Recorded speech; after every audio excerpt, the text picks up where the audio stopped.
So I think we can start the session. So today, again, we have a very interesting session on impact of digital transformation on finance and accounting. And we have with us an expert speaker to take this session. I mean, finance and accounting is Chinmay's forte. So we cannot have a better speaker than him. Mr. Chinmay Ananda, as you already know that he's already taken a session with you all. But again, I would take the privilege of introducing him once again. So Chinmay Ananda is the financial educator, business storyteller, international speaker, and an author. He's done his BE, MBA, and CMA. Since 2014, Chinmay has trained and consulted over 2,500 business owners and non-financial managers on the subject business finance, and over 10,000 students in Australia, India, China, and Indonesia. Chinmay is known for the research on hundreds of failed businesses to discover common finance mistakes made in business that he has presented to the Australian Taxation Office, the Institute of Chartered Accountants of India, certified practicing accountants, and various industry associations and councils. His training programs are accredited by the Institute of Certified Management Accountants Australia. He has developed finance programs that are taught to MBA students in Australia, and he teaches at RMIT and various other academic institutions in both in India and overseas. He has served as a national treasurer of Professional Speakers Australia between 2018 to 2021 and is an active Rotarian. He is the proud owner of 6 failed startup ventures and is proud to have failed so many times as it prompted him to find out the reasons why. He now offers a unique software tool through his new venture, Beehive Analytics Private Limited, that is exclusively developed to assist the top decision makers to make informed, profitable business decisions based on facts and not mere assumptions. He's also authored 2 books, Fundamentals of Financial Statements and The Bottom Line. So we welcome you once again, Chinmay, and we are again looking forward to a very insightful, interesting session on digital transformation and its impact on finance and accounting. Thank you. Thank you, Geeta, for once again having me present or pay forward pretty much whatever I've learned with regards to digital financial transformation and, of course, the impact it has had and it might have moving forward that most of us think that they know. Fortunately, I keep interacting with a lot of chartered accountants, financial experts on a regular basis, and they keep sharing their thoughts, which I'm more than happy to pay forward in this particular session. Now, I can see some familiar names. Good to see that now they're all back. I believe others will be joining us soon. Most of you might have already seen me present last week. So pretty much whatever I will be presenting will appear in this window. I can see that my screen has been pinned. In case if you're not able to see the full screen, then make sure that you hit the spotlight button so that it's a full screen. Thank you, Kim Yu. I hope I'm pronouncing your name correctly for having the video on, and also Venvi. I hope again I'm pronouncing your name correctly. For others, I would request, if possible, to have the video on. Thank you, Celio, for having the video on. As I keep sharing that as speakers, we derive a lot of energy by looking at some of the facial expressions. Great. Now, someone said the sad part of being on time is there is no one to appreciate you. However, when I logged in here just before 11 o'clock IST, I saw some of you were already there, and then some of you already had the notebook and pen ready. So that's a good start. So thank you so much for showing up on time. Thank you, Marcelino, for having the video on. Now, just to make sure the audio and video is working quickly, can you please tell me how much is 1 plus 2 plus 3 plus 4 plus 5? Feel free to unmute yourself, or you can type it in the chat box, because I would love to have these sessions interactive. So how much is 1 plus 2 plus 3 plus 4 plus 5? Celio is saying 15. Yes, can I see others also answering? Yes, it is 15. Thank you, Marcelino. Now, how much is 5 plus 5 divided by 5? 5 plus 5 divided by 5.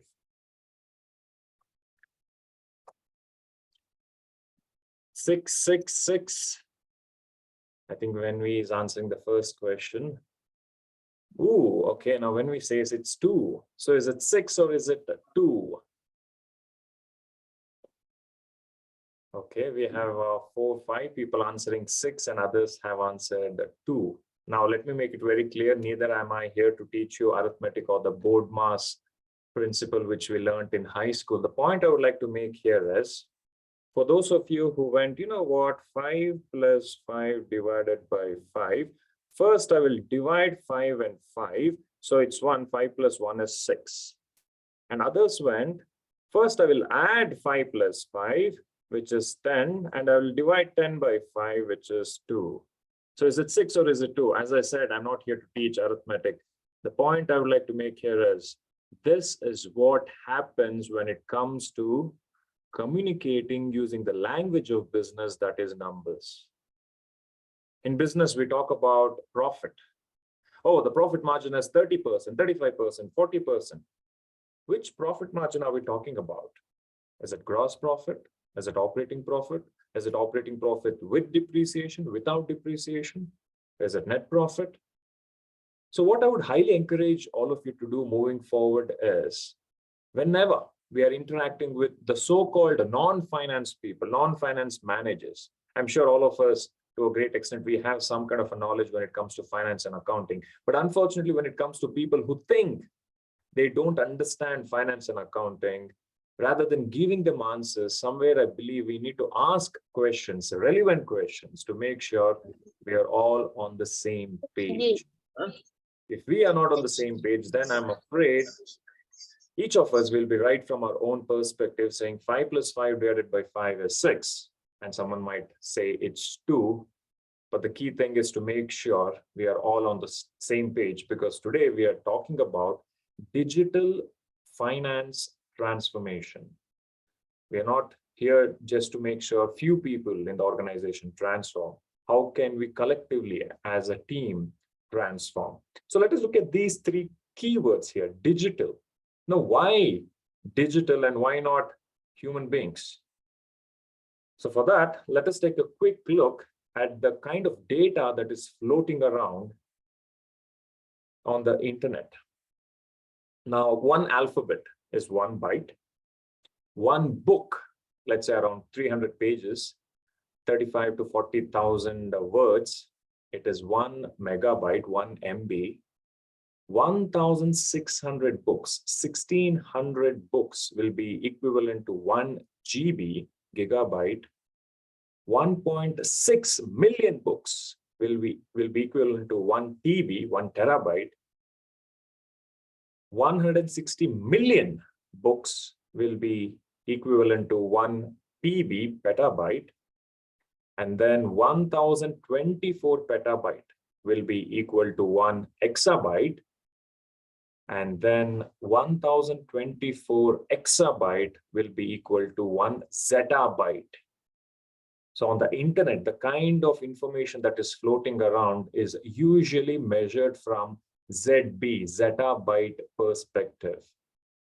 Do you want to take a guess? Anyone here, do you want to take a guess how much of zettabyte, ZB, how much of zettabyte of information has been created last year in 2022? Take a guess. Feel free to unmute yourself, or you can type that random number, which you believe might be the number that might be close to accuracy. How much zettabyte of information do you think is floating around, was created last year in 2022?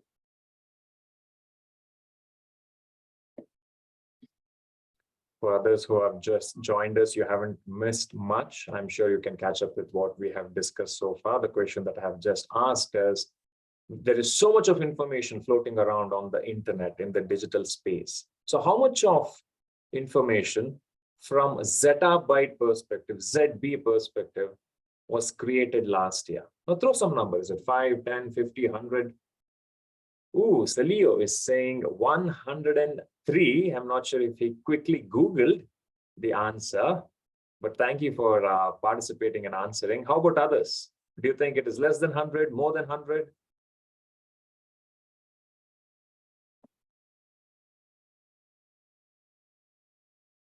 Marcelino is saying 94. Well, with that answer, I know that some of you have Googled it. In 2022, it was 97 zettabytes.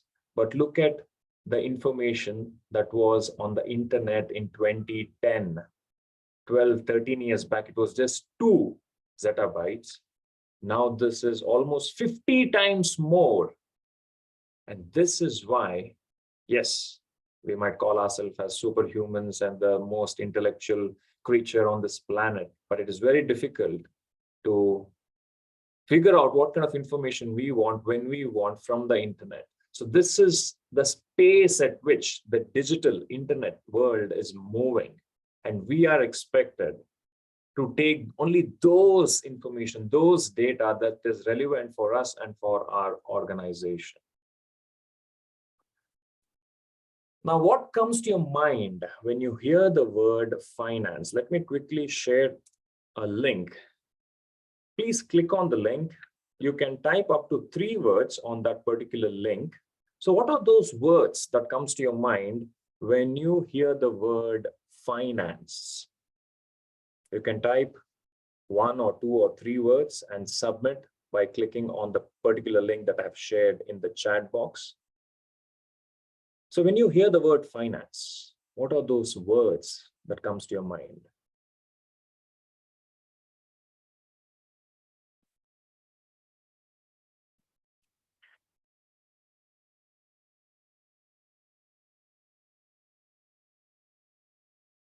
Or usually when you're interacting with people.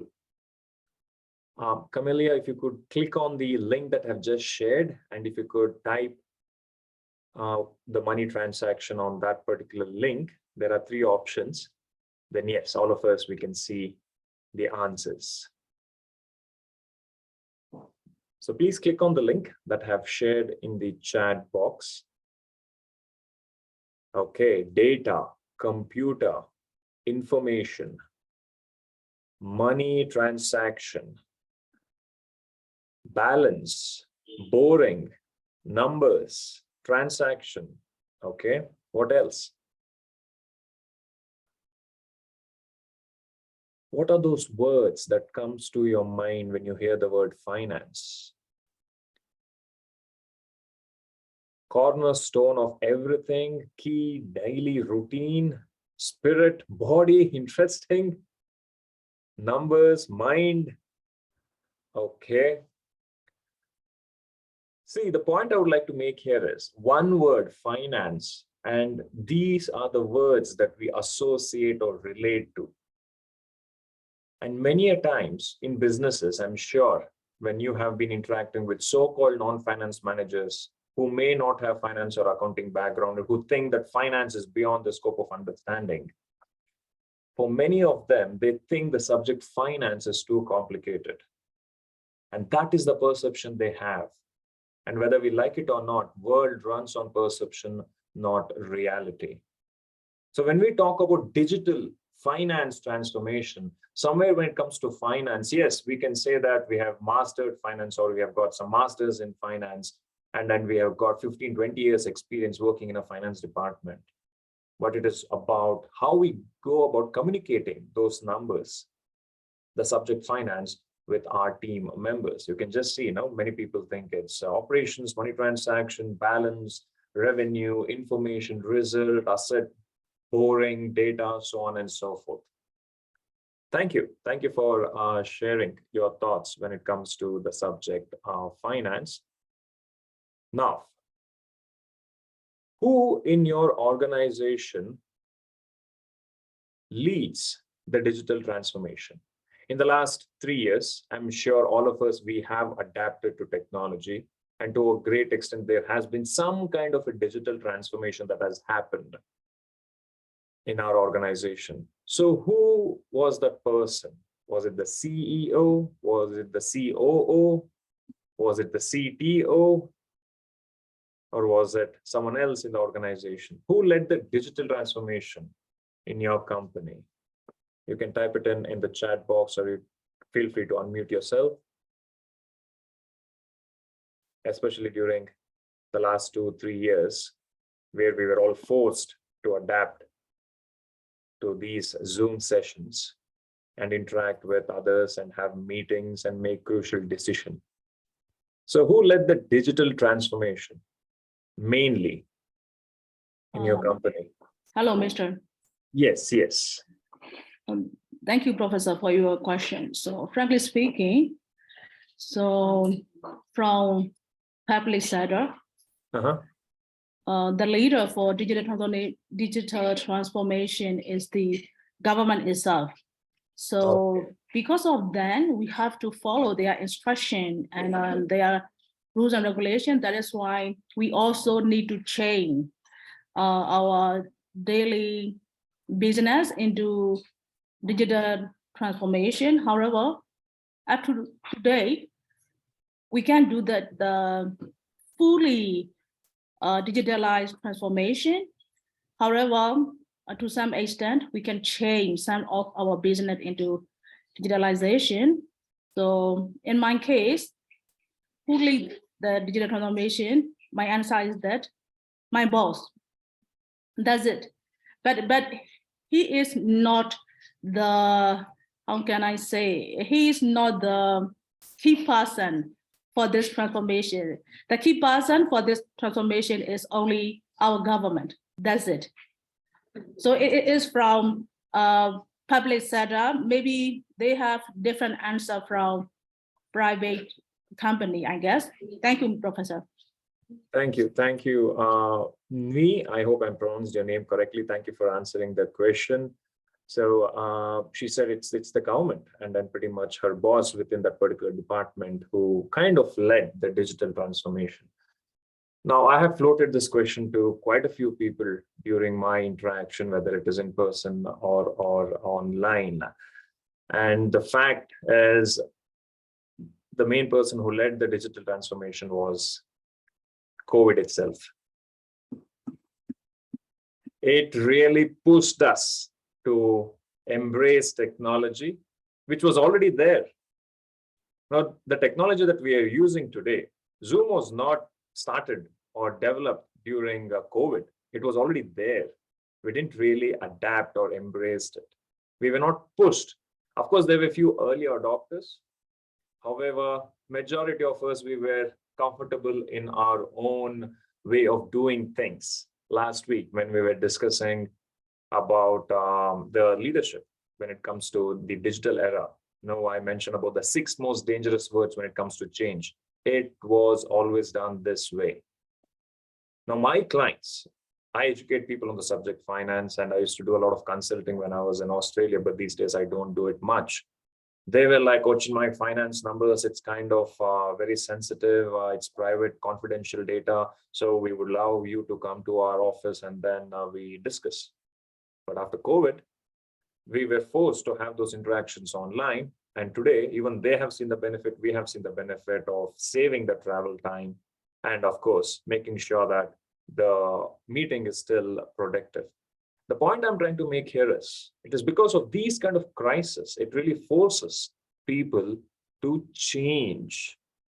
Transformation, well, it's very subjective and it depends on people to people at different contexts. But however, it is because of these crises, and someone said behind every crisis is a huge opportunity.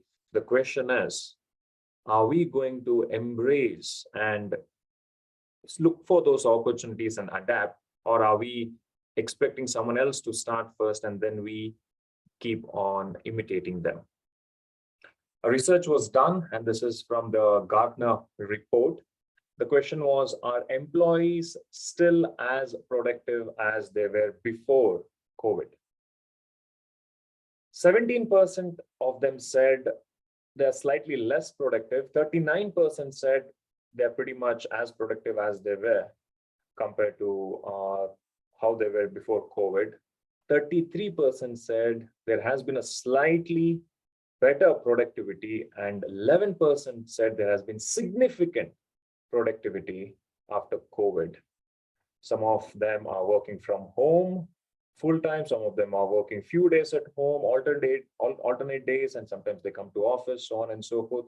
So the way we are working, interacting, doing business has drastically changed, and I'm sure it will change moving forward. The question is, in this digital era, with the kind of financial roles that we are all doing as of now, how can we go about transforming the same? Now, here is the definition of transformation. It says a dramatic change in form or appearance. That's what transformation means. Or in other words, not going back to the previous version of form. That is what transformation is. Now, when people float this word, digital finance transformation, personally, now this is my personal take on this. No, we haven't transformed yet. We are just adapting. We are slightly changing the way we are doing things, but we haven't transformed because we are still using many things, many technologies that we were using previously. So transformation is something where we don't go back to the way we were doing things. But today, it's mix and match of both. So I personally believe we haven't transformed yet. Well, we'll have to see in years to come how something will force us probably to transform. I would like to mention about a person called Kunal Shah. He is a millionaire who started many startups and exited making few millions of dollars by selling his company. He came up with a concept or a principle called as Delta 4, which I found really, really interesting. Now, let me share with you what it means, a Delta 4. Let me ask you this question. Let's say you want to travel from one city to another via train. How will you go about booking the ticket? If it is today, how will you go about booking a railway ticket if you have to go from one city to another? Where will you go about booking the ticket? Online booking. So you will do it online. Yes. Let's say 15 years back or 20 years back, if you had to book the same railway ticket, how would you go about booking it? Just go to the office. Go to that particular office, so government will have some particular agent, and then probably there will be a time it opens at morning 8 or 9 and it will closes at 5 or 6, and during that And time we have to wait in queue maybe 2 hours Yes. or more than this. you had to wait in queue. So now your experience as a customer going to that particular ticket counter, standing in the queue, and then booking the ticket, out of 1 to 10, 1 being low, 10 being excellent, out of the world kind of an experience, out of 1 to 10, how much would you rate your experience as a customer buying the ticket from the ticket counter? Again, even others, now feel free to answer. So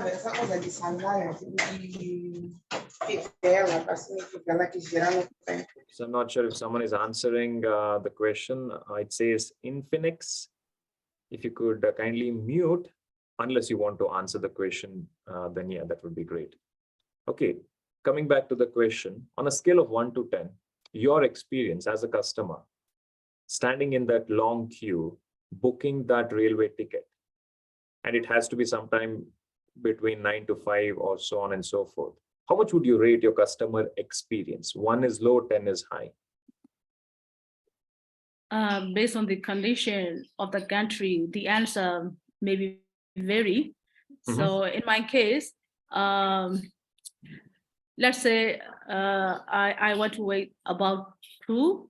It's okay, I think. But the answer may be different, Professor, from country to country. Yes. But in my case, I want to rate 2. See, usually when I ask this question, people rate it anywhere between 2 to 4. So let's say average is 3. Now, as of today, or when the internet booking, railway ticket booking could be done online, which means I could book the ticket even at night, early in the morning, wherever I am, as far as I've got the decent internet connection. How much would you rate your customer experience from 1 to 10 with this new way of booking ticket? In my case, I want to rate 9. So you want to rate 9. Usually people say anywhere between 7 to 9. If we take average as 8, and here average is 3. How much is 8 minus 3? It's 5, and this is more than delta of 4. So which means when we are using a solution where we find the customer experience at least 4 times better than the previous solution, few things happen. One, our habit becomes irrevocable. Now, I'm sure when you were booking ticket online, I'm sure you would have faced some internet connection issue, or last moment when you were about to make the payment, something happened and you had to type everything, your first name, your surname, where you're going from, everything. So you were not able to book the ticket. I'm sure you would be frustrated. Because you were frustrated, you were not able to book the ticket online. Did you say, no, go hell with this particular internet, let me go back and stand in the queue and buy the ticket? Did we do that? No, because it is delta 4 experience. So when delta 4 experience happens from customer perspective, 1, the habit becomes irrevocable. 2, pretty much we become the salespeople for the new solution. If, let us say, can you please help me how to pronounce your name, because I don't want to mispronounce? Actually, Noah is maybe difficult for you, so Ken is easier for you. Ken. You can call me Ken, yeah. Okay, Ken. So let's say I happen to meet Ken, and I am about to book a railway ticket. And I'm telling Ken, oh, you know, Ken, I have to go now immediately, I have to stand in the queue and book the ticket. But Ken already knows that ticket can be booked online. What do you think she's going to tell me? She's like, Chinmay, you're such an old school. You're not in 1940s. You're in 2000. You can book ticket online, and pretty much she will show me how to book ticket online, and probably she'll book it on my behalf. So when delta 4 experience happens, we go about bragging it and telling people. Let me give you another example. How many of us, we downloaded WhatsApp because we saw an advertisement? I'm sure we downloaded WhatsApp because one of our known contact was using WhatsApp. Before that, how were we going about exchanging messages? Through SMS, and there was limited characters we could have sent. And if we had to send an image or a video, it was getting converted into MMS. And depending on the kind of connection we had, they used to charge us more money. And then we had WhatsApp. I'm sure if I ask you how much was your customer experience from 1 to 10, sending those SMS, you will say anywhere between 2 to 4. If I ask you how much is your experience, customer experience using WhatsApp, I'm sure it will be more than 7. You can see clearly there is delta 4. Even though SMS is still there on our phones, hardly we use it today. We don't delete WhatsApp altogether. And we have gone about inviting people and creating groups. This is what happens when delta 4 is experienced. Last year, I'm not sure how many of you saw, there was a bit of negative marketing done on WhatsApp, saying that WhatsApp is not encrypted, the data can be accessed by anyone, people in WhatsApp can easily read and follow pretty much all the confidential information that you would be sharing. And people said, delete WhatsApp, why don't you start using Telegram? Now, how many of you, by the show of hands, you downloaded Telegram during that time? Or you have Telegram on your phone? I have Telegram in my phone. But do you use it regularly, Kiwi? Yes, Sinat, I use it. Yes, my organization as well as my ministry use Telegram. Yeah. Okay. Yes, both kinds of the communication application is useful for us. But frankly speaking, WhatsApp is more comfortable and easier to use than Telegram. This is my experience. So majority of us, we prefer WhatsApp. than Telegram. Great. Thank you. Thank you for sharing that, Ken. Now, if I ask people, what is your customer experience using WhatsApp from 1 to 10? They might say 7, 8, or 9. And if I ask the same people, what is your customer experience using Telegram? Again, they might say 7, 8, or 9. There's no delta 4. There is probably delta 1 or max to max 1.5 or 2. So when it is less than delta 4, we will always go back to the previous solution. It's not like we deleted WhatsApp and we are completely using Telegram. The point I'm trying to make here is this is what happens when it comes to technology. We have digital finance transformation. Transformation is, finance is more about numbers, something that we are all experts in to a great extent. Digital technology is already there. In fact, in 1999, the president of the Futurist Association in the world, they have this International Futurist Association. Now, he said, the future is here, but it is not evenly distributed. I repeat, the future is here, but it is not evenly distributed. The technology that we are using today, and we are like, wow, we are using this, great. These were technologies that was already there 5, 10 years ago. Only few early adopters were using it. So when we talk about transformation, we are not transforming a machine, we are not transforming a company or an organization, transforming a human being. To a great extent, it is about changing their habit so that they don't go back to the previous habit. And for that, we need to make sure the solution that we want to come up with has, to a great extent, delta 4. Because the interesting thing about habit is, if you remove H, a bit is still there.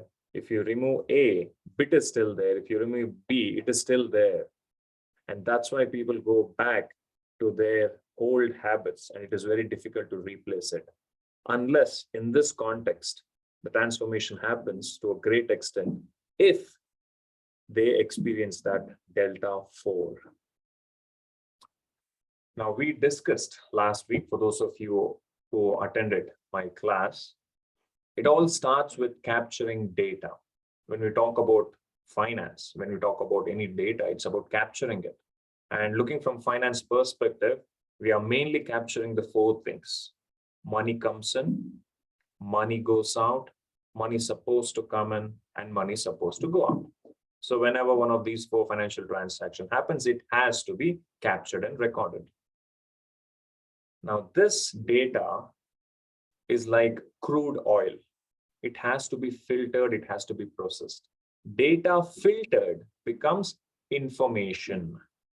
And we find this information on financial reports. So the reporting is done on profit and loss, balance sheet.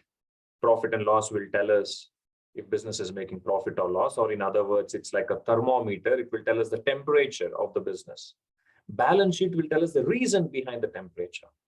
And we know balance sheet and profit and loss, both of these statements have a limitation. It will tell us where the money came and where it went. It will not tell us when it came and when it went. That's why we have to prepare cash flow statement. So all these are reports. It is reporting us whether business is making profit or not and why to a great extent. Now, the data on the report, the information on the report has to be now processed. That is where a lot of analysis needs to be done. This is where we do ratio analysis.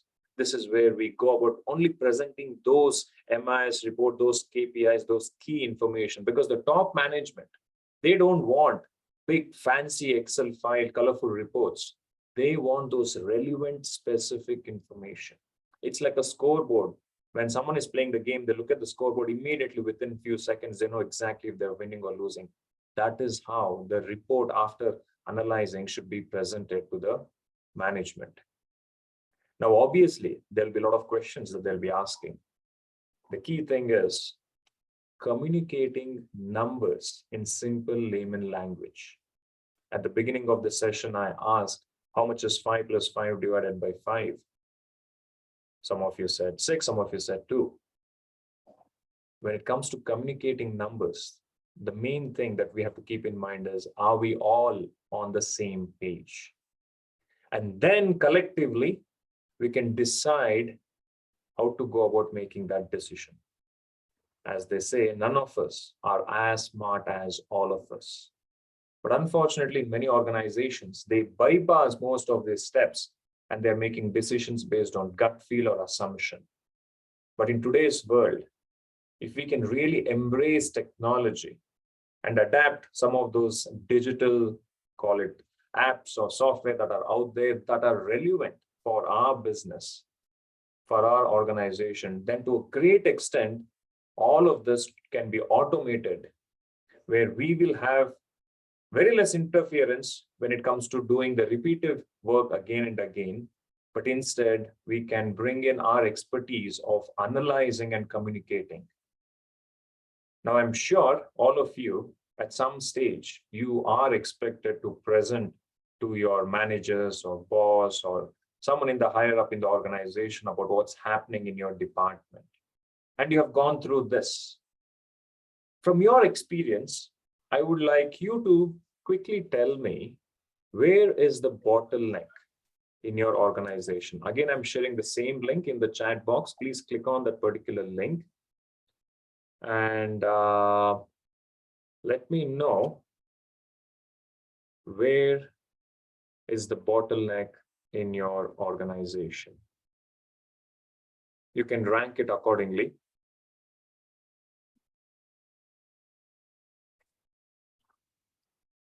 So where is the challenge? Is it capturing the data, the relevant information?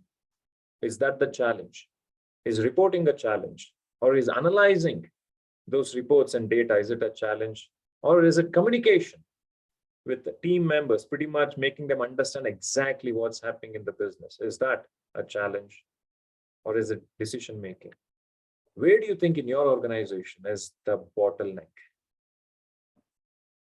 Okay, communicating.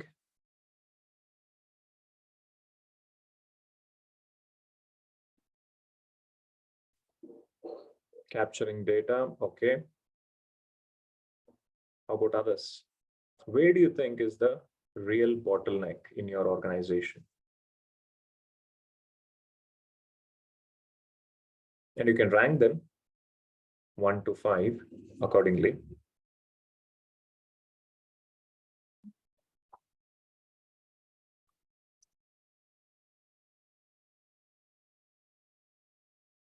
For others, again, just letting you know, it's in the chat box.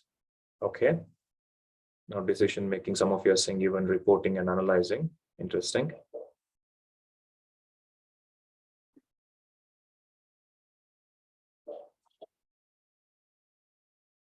Probably I'll give another 30 seconds or so for others to answer. So most of you are saying at this stage it is communicating, followed by capturing data, and then analyzing data.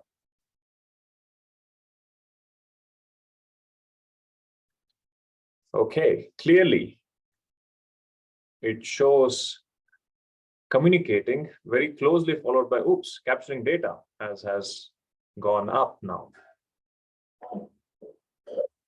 Personally, if you ask me, because I have been interacting with not the large organizations as such, I do conduct a lot of training sessions for them, but very closely I have worked with a lot of small to medium scale businesses who make anywhere between 1 to 50 million turnover.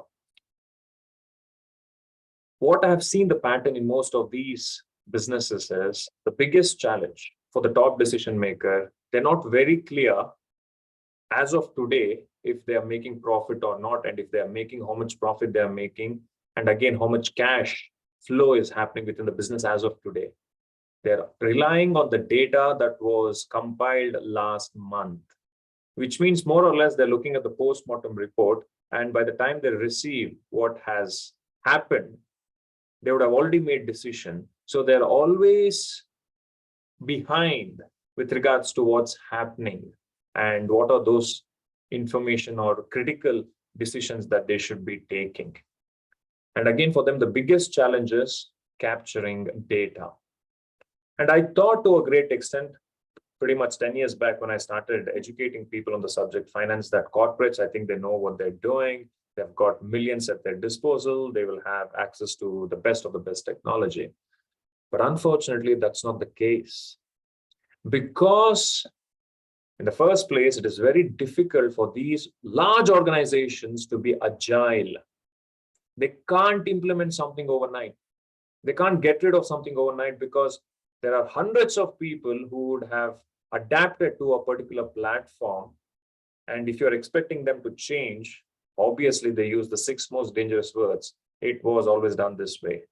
And they're very uncomfortable unless and until they experience that Delta 4 experience, then they might adapt. Imagine capturing data.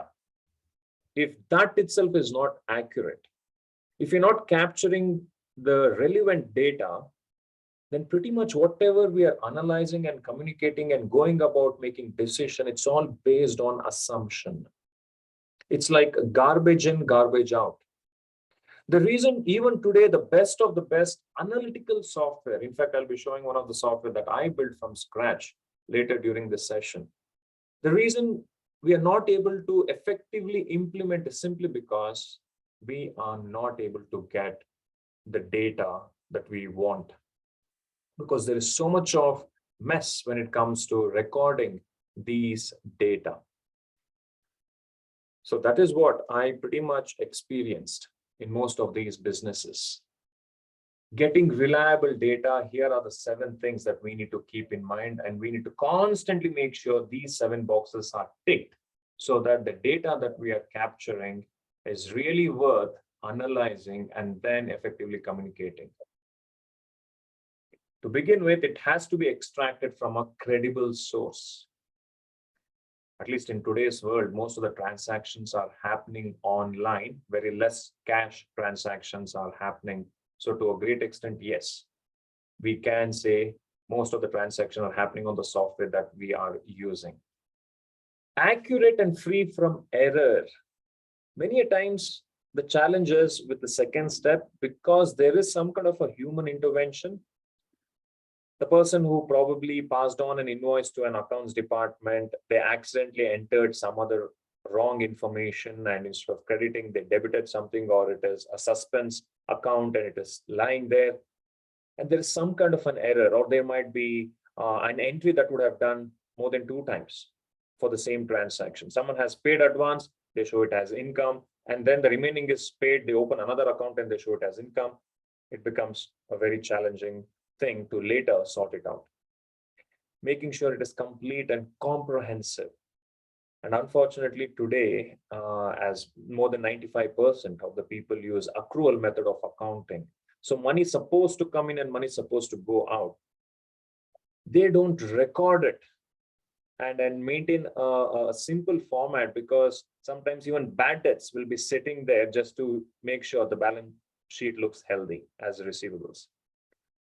Consistent across all systems. Now, if we are having departments in different states or different parts of the world and the taxation system slightly changes, then the kind of software these companies will be using in different locations, they will not talk to each other. This is where, again, someone has to sit and crunch all these numbers, which is very time consuming. And by the time at least close to accurate numbers are provided, it will be outdated. Standardizing a format, I'm sure all of you're trying to do this in your organization, but every time you come up with something, there is something else that keeps changing. Collected on time, especially now salespeople, they may not punch in the sales or pretty much tell us what's happening.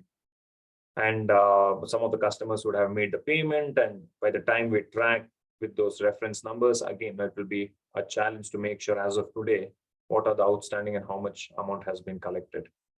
And finally, making sure it is current and relevant as of today. Again, technology is there, but the challenge is transforming people's habit, making sure that they change the habit and adapt and make sure they are entering numbers the way it is supposed to be entered. And this is the Herculean task that most of the businesses are facing. And if you personally ask me, the real bottleneck is,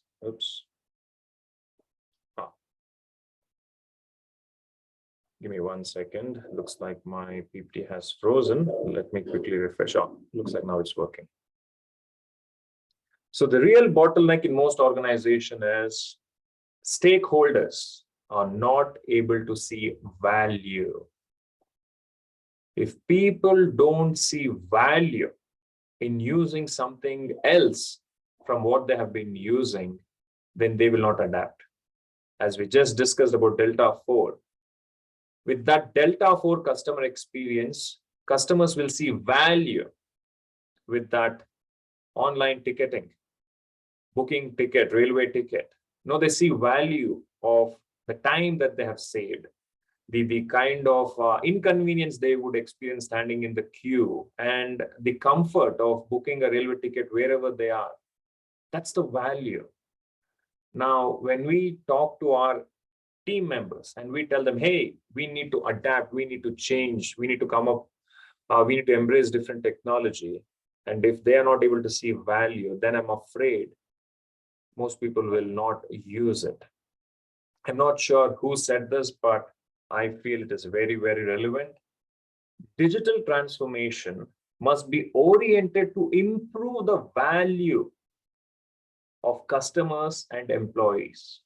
It should not be done just for the sake of doing, where we say we are digitalizing our organization, our operations.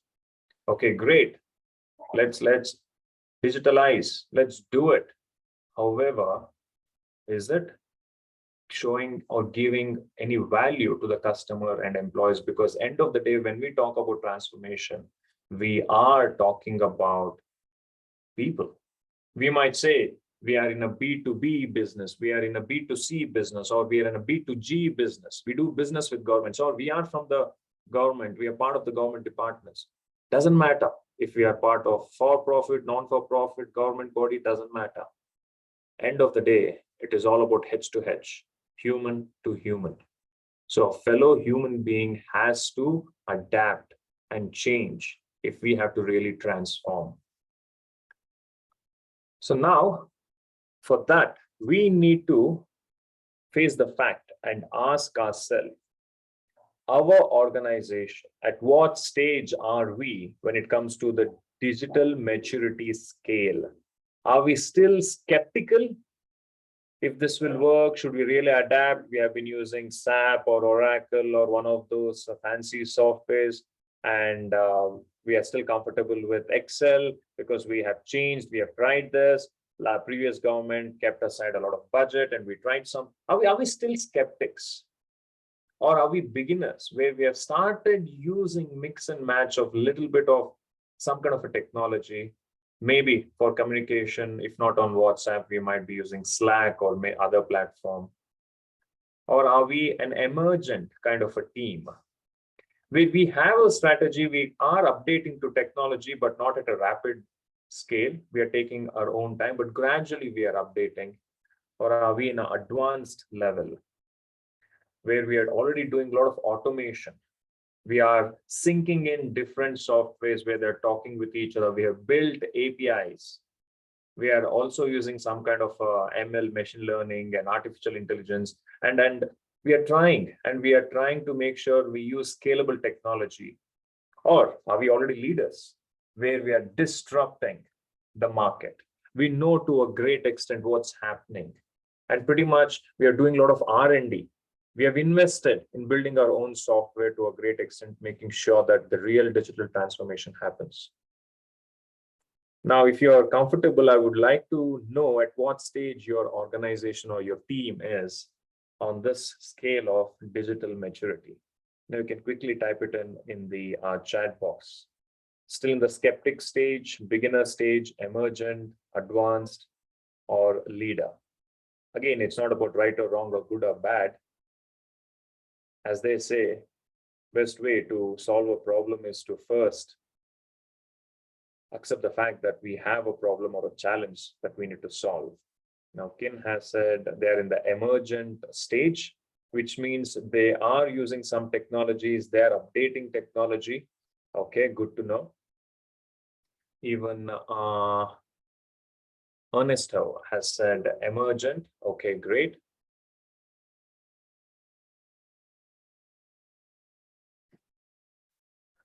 Now, Ernesto, if it's okay, can you please tell me a little bit about your role, and are you part of a government department? Sorry? Hi, good morning. Good morning. I'm system administrator at the DMCell Okay, in Mozambique. okay. You're a system administrator. Okay, great. In fact, pretty much all of you have typed in saying your team is somewhere in the emergent space at this particular point in time, which means I'm sure you are adapting something that others are doing, or pretty much you're trying to figure out the best practices and then trying to figure out how to take it to the next stage. In many cases, it becomes really challenging because if we are in the advanced and leader stage, then a lot of money has to be spent in research and development. While doing that research and development, we are testing. There might be so many things that may not work according to plan, and we might be burning cash. So the question is, who will justify for the kind of money that has been spent in the name of improving technology and digitalizing? And this is where, let me come back to the previous slide. We should not do some kind of a transformation or adapt technology for the sake of doing it. We should make sure it is going to add value to the end customer. Otherwise, it becomes very difficult to make people adapt. Any questions so far? Anything someone would like to share or add with regards to what we have discussed so far?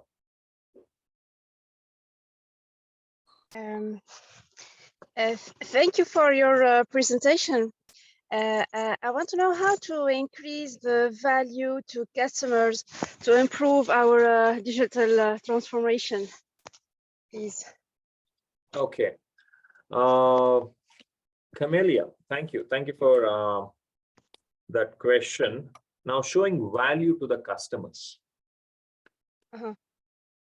End of the day, why do you think someone is going to buy something, especially from a business context? One, they're going to buy if they see value in the product or service that we are going to offer. Pretty much this is what we are doing, right? This is what we are selling. We are either selling a product or service, or both product and service. So if they see value, now value is measured broadly from time perspective.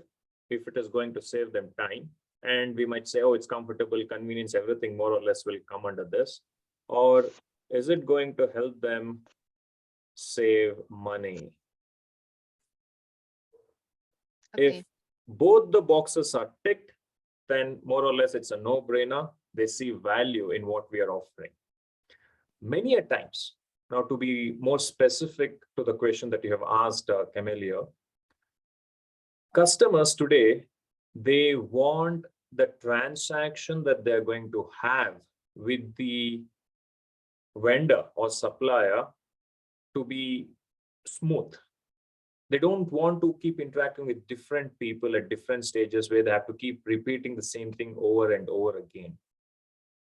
This is where we need to make sure what we are offering is fast, what we are offering is kind of flat, which means we are all on the same platform, and to a great extent, compared to how we were offering the previous solution, it has to be free to a great extent. For example, now we are having this session, which is organized by Amity University, which is in North India, New Delhi. I'm in South India, Bangalore, and most of you are in different parts of the world, but all of us were on this platform. Imagine if this session was supposed to be organized 10 years back, and all of us had to travel to one location, book the accommodation, food, ticket, It is so expensive. But today, it's almost free. And this is where the value is. However, if we are still offering product or service that is slow, that is bumpy, which means it's difficult to do business with a particular vendor or supplier, and if it is very expensive, then obviously customers will start looking out for a competitor, for our competitor, so that they get better service. So somewhere it all comes down to this. If you can show value where the customer feels that they're saving time, and at the same time, if they see that there is a measurable, tangible result by using the technology, then yes, they will adapt to a great extent. Yes, I think that the tangible result is very important. Yeah, tangible result. Now, emails.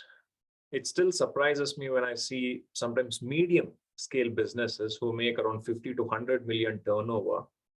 They'll have a website, but somewhere the email ID will be still gmail.com. And I ask these people, why is that you're still using Gmail? Why don't you have your own personalized email for your company? And they say, hardly we interact via email. My accountant or my purchase department or the procurement department, they take care of it. And we have always done things this way. We are fine with it. However, all these people today, especially small to medium scale businesses, a lot of transaction communication is happening on WhatsApp. Because it is fast, it is quick. They send invoices on WhatsApp. They send a voice message on WhatsApp. Imagine if you have to send an email, you have to open your laptop because many of them struggle to type it on their phone. And then you have to enter a subject. You have to look for their email ID, and it has to be formal.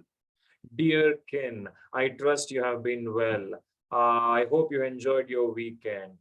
Here is the invoice. Please find or the quotation.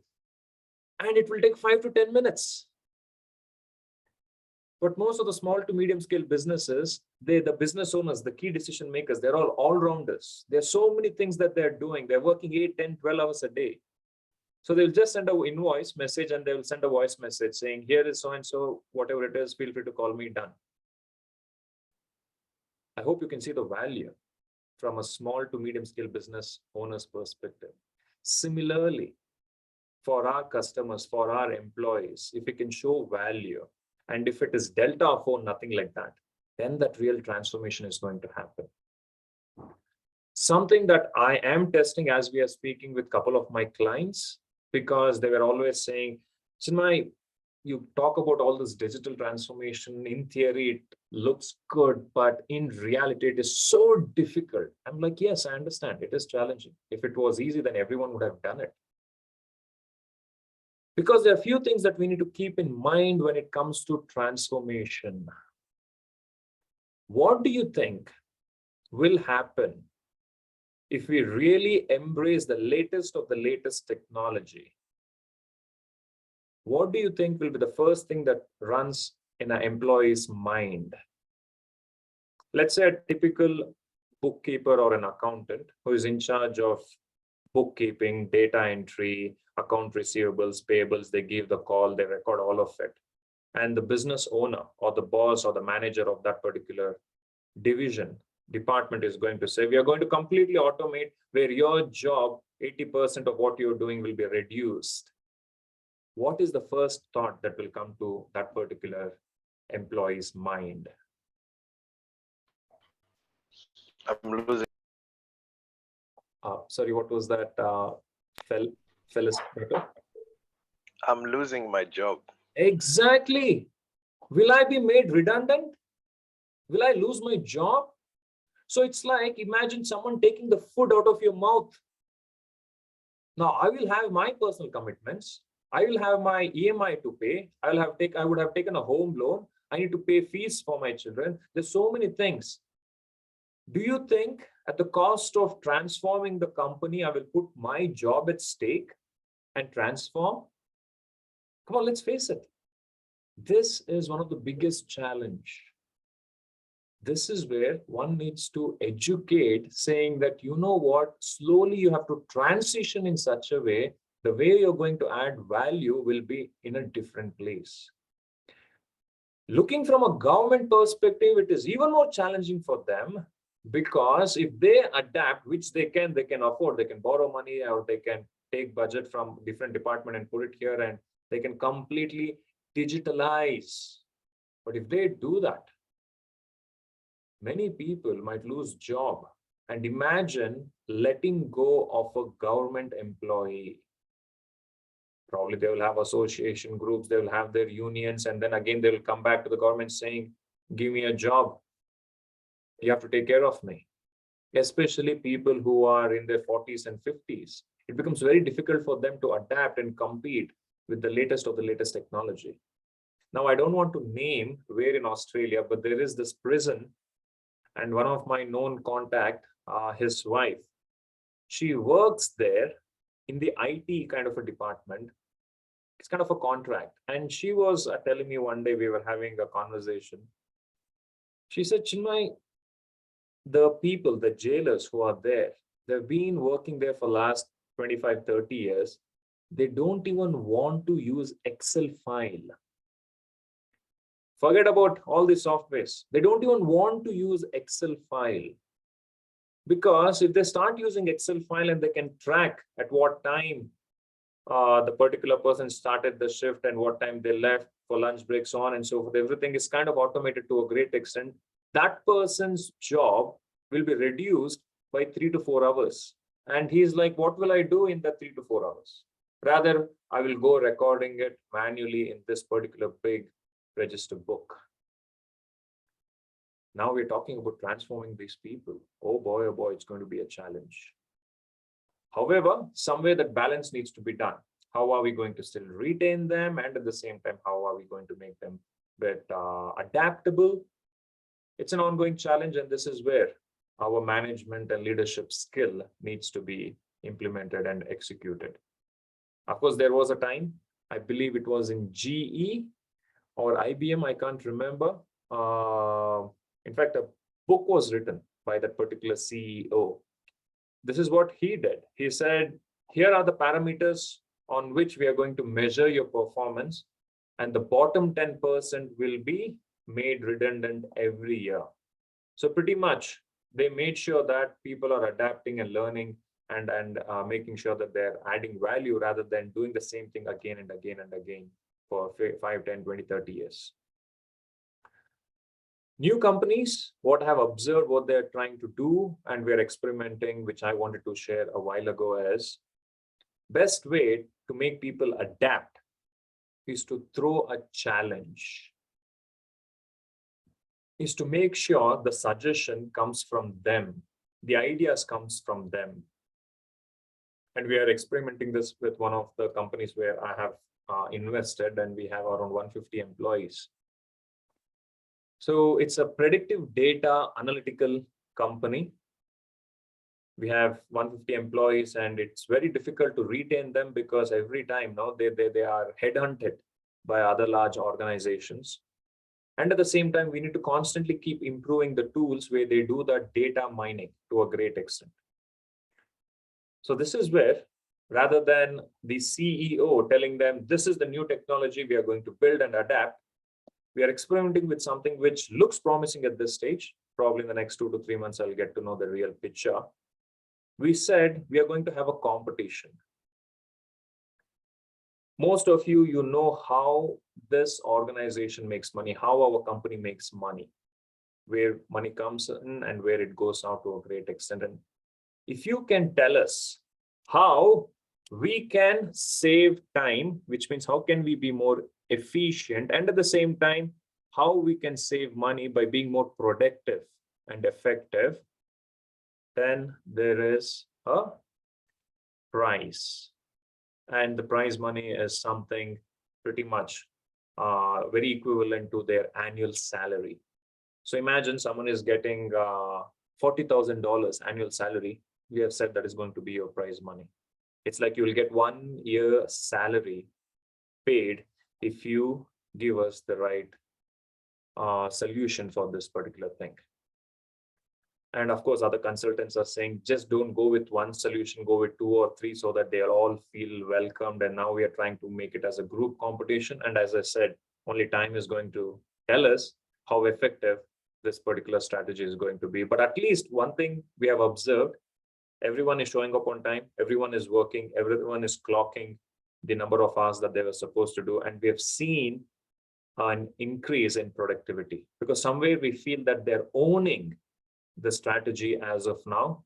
But again, we have to see how we can maintain that momentum moving forward. Okay, great. So let's continue.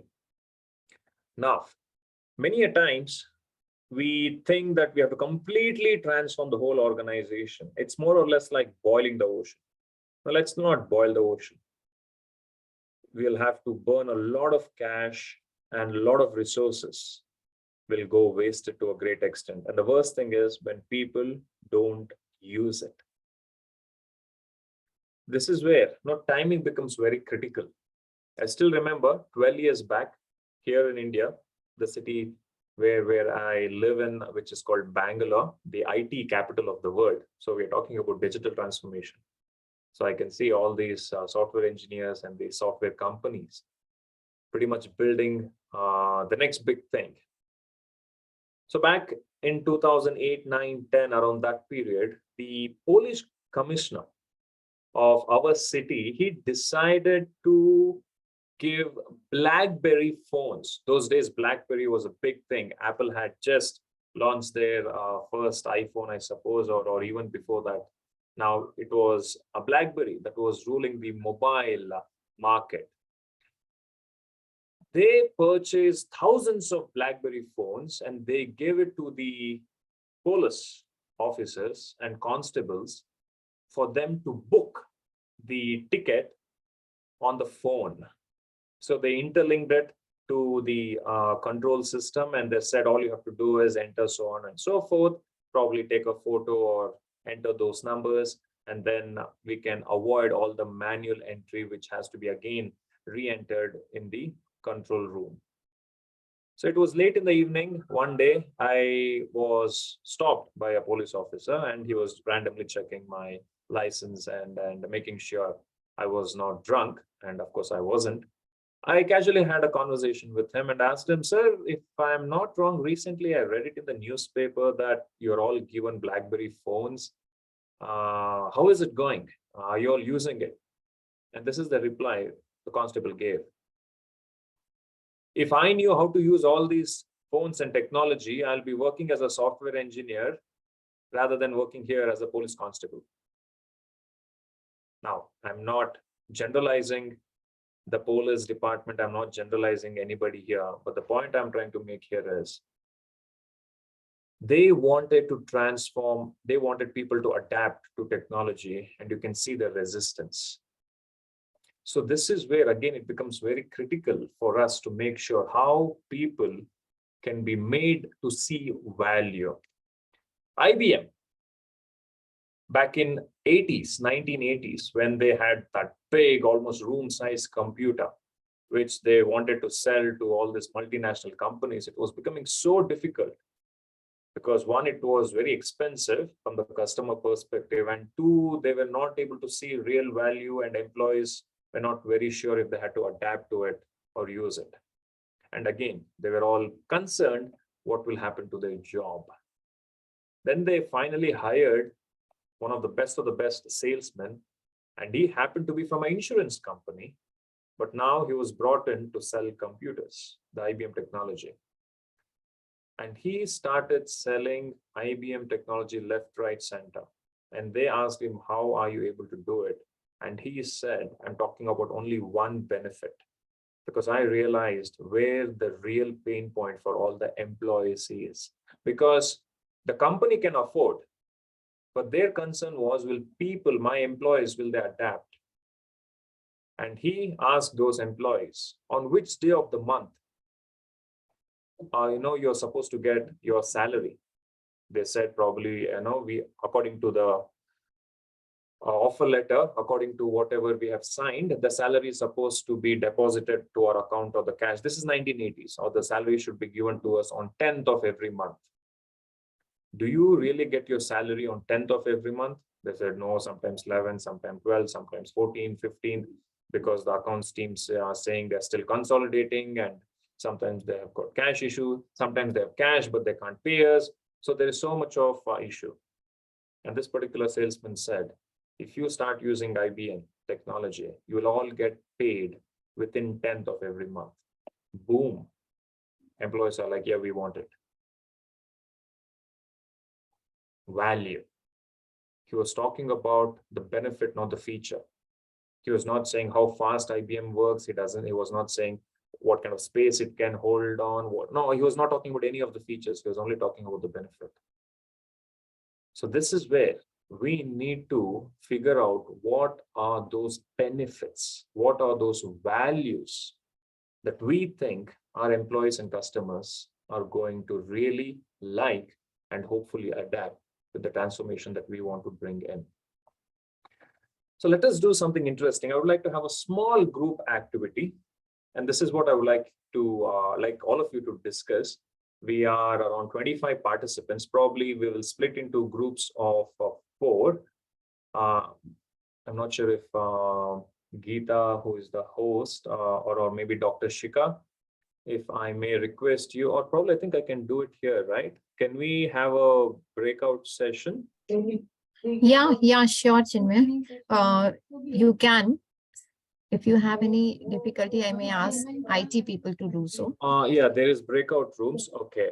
I'll randomly or automatically, I will ask Zoom to assign.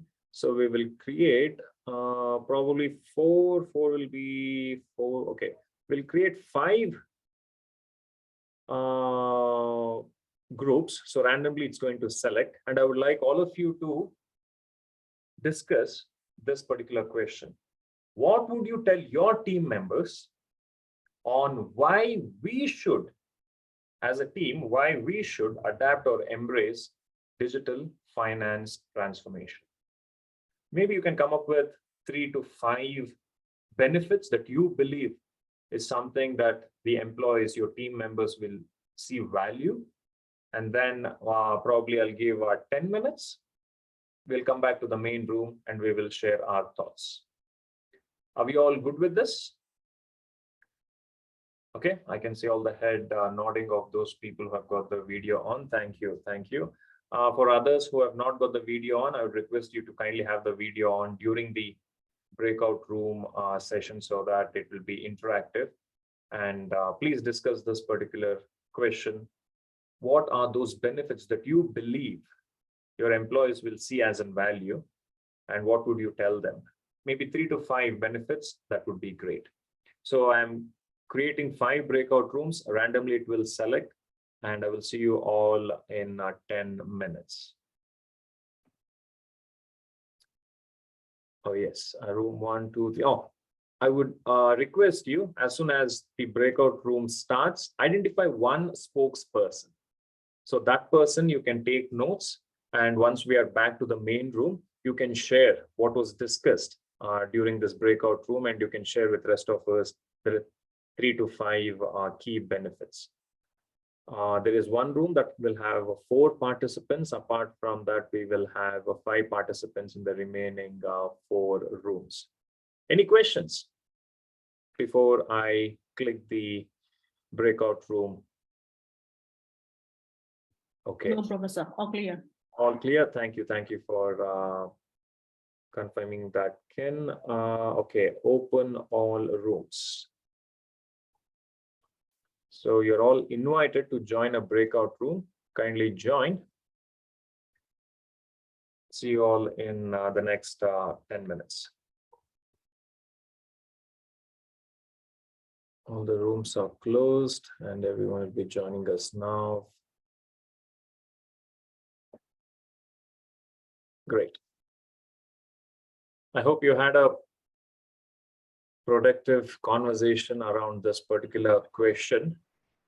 There were 3 groups, in fact 5.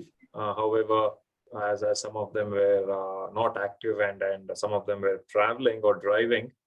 I made sure I squeezed most of them in the 3 groups. So we had 3 groups. So I would like the spokesperson of the respective group to kindly unmute yourself and share your thoughts, what was discussed in your particular group. Probably we'll start with group 2. I believe Ernesto, you were in that group. I'm not sure who the spokesperson was. So if the spokesperson from Ernesto's group could kindly unmute yourself and share with us, that would be great. Hi, I'll be the spokesperson.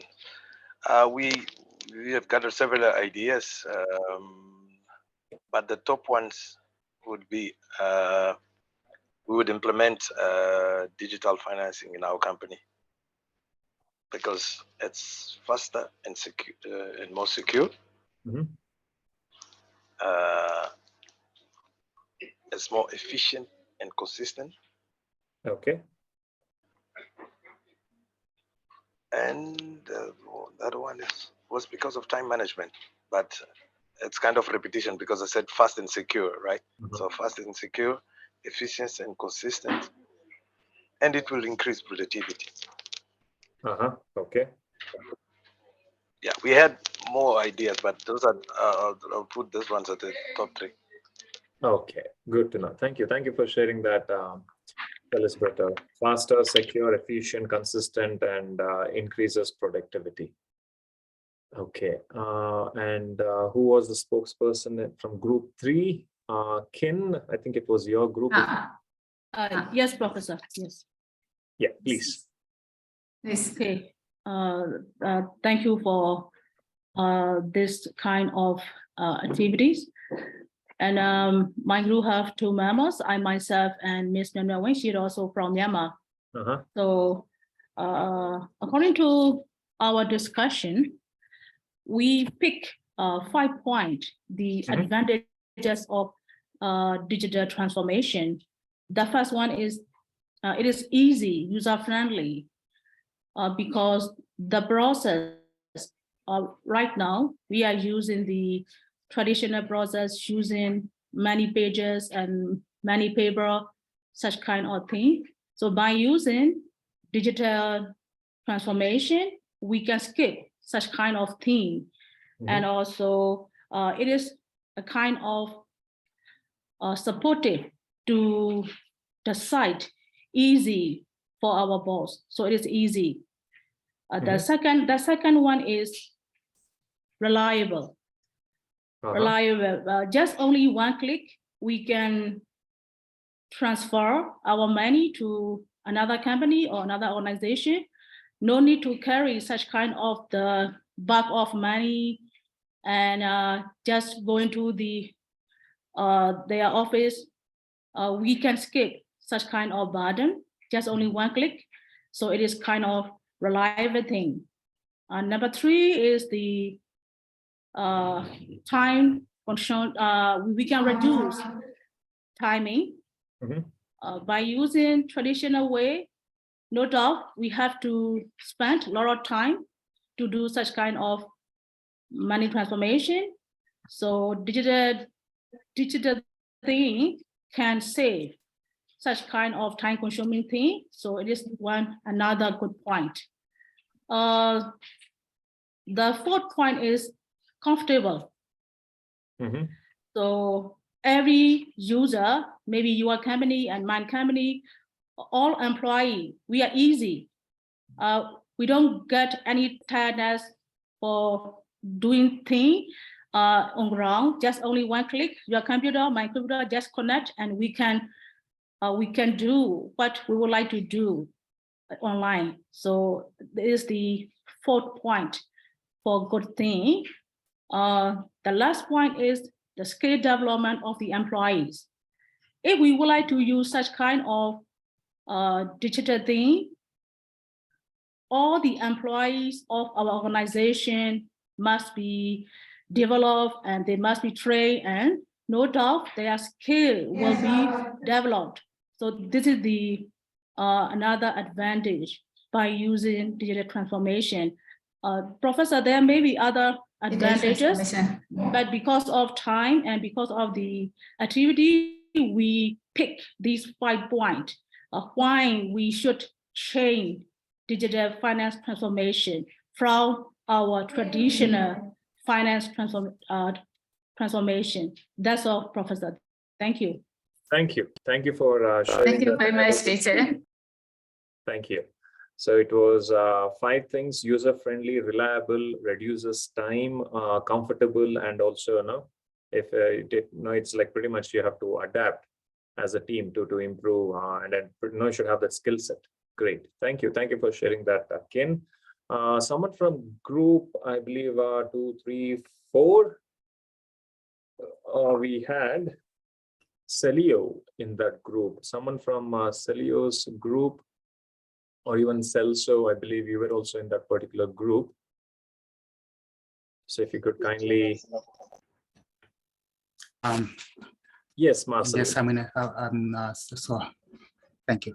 Yes. For Celio's group, in this case, I mean, room number 4. We will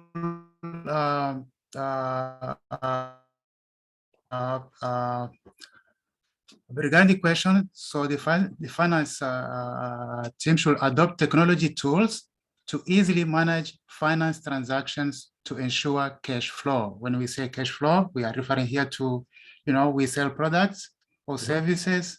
So if the finance will guarantee that they get paid for the products, for the sold products or services, so they will have enough money to, attend the expenses. So they will guarantee here cash flow. Second point is implement digital finance transformation to simplify processes for report generation and analysis for precise decision making. So we had these 2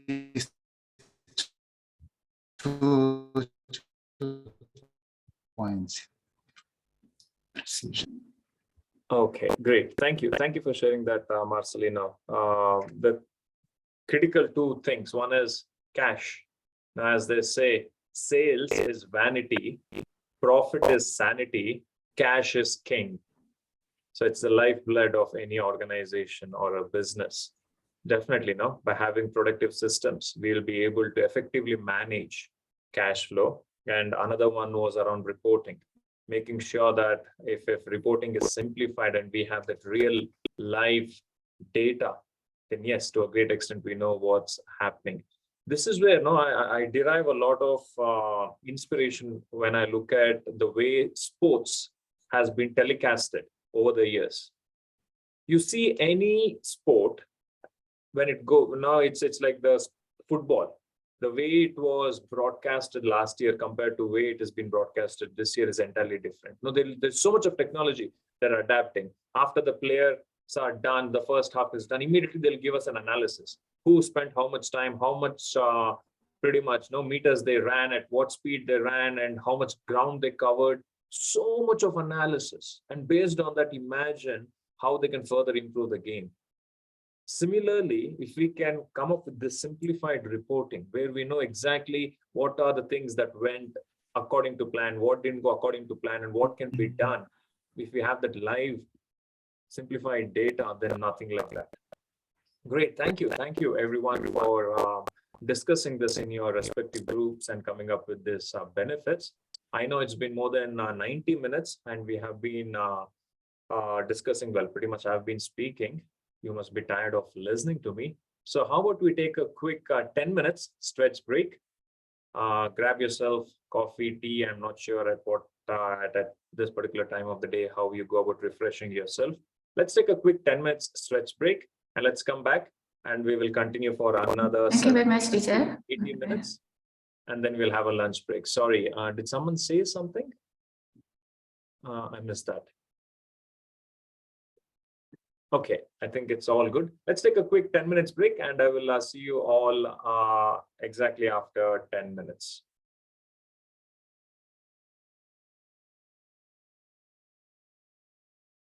So we'll be getting back after 10 minutes. So request you to join back the room at 12:48.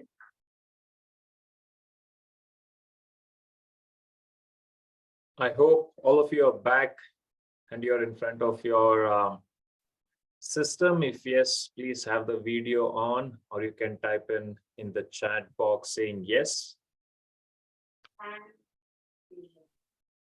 Thank you, Thierry. Yes. Thank you, Camelia. Looks like you have reached your office. Yes. Back. Okay, great. I think probably others will be joining us soon in the next 30 seconds or a minute. Meanwhile, quickly, with regards to what we have discussed in the first session, is there any question or anything you would like to comment? Or was there one thing that you found interesting, that you learned and you went, that was interesting? Now feel free to share so that in the next 1 minute or so, while others join us, we can keep the conversation going. If you have any questions, feel free to ask, or what was that one thing that you learned in the first session? Professor, please.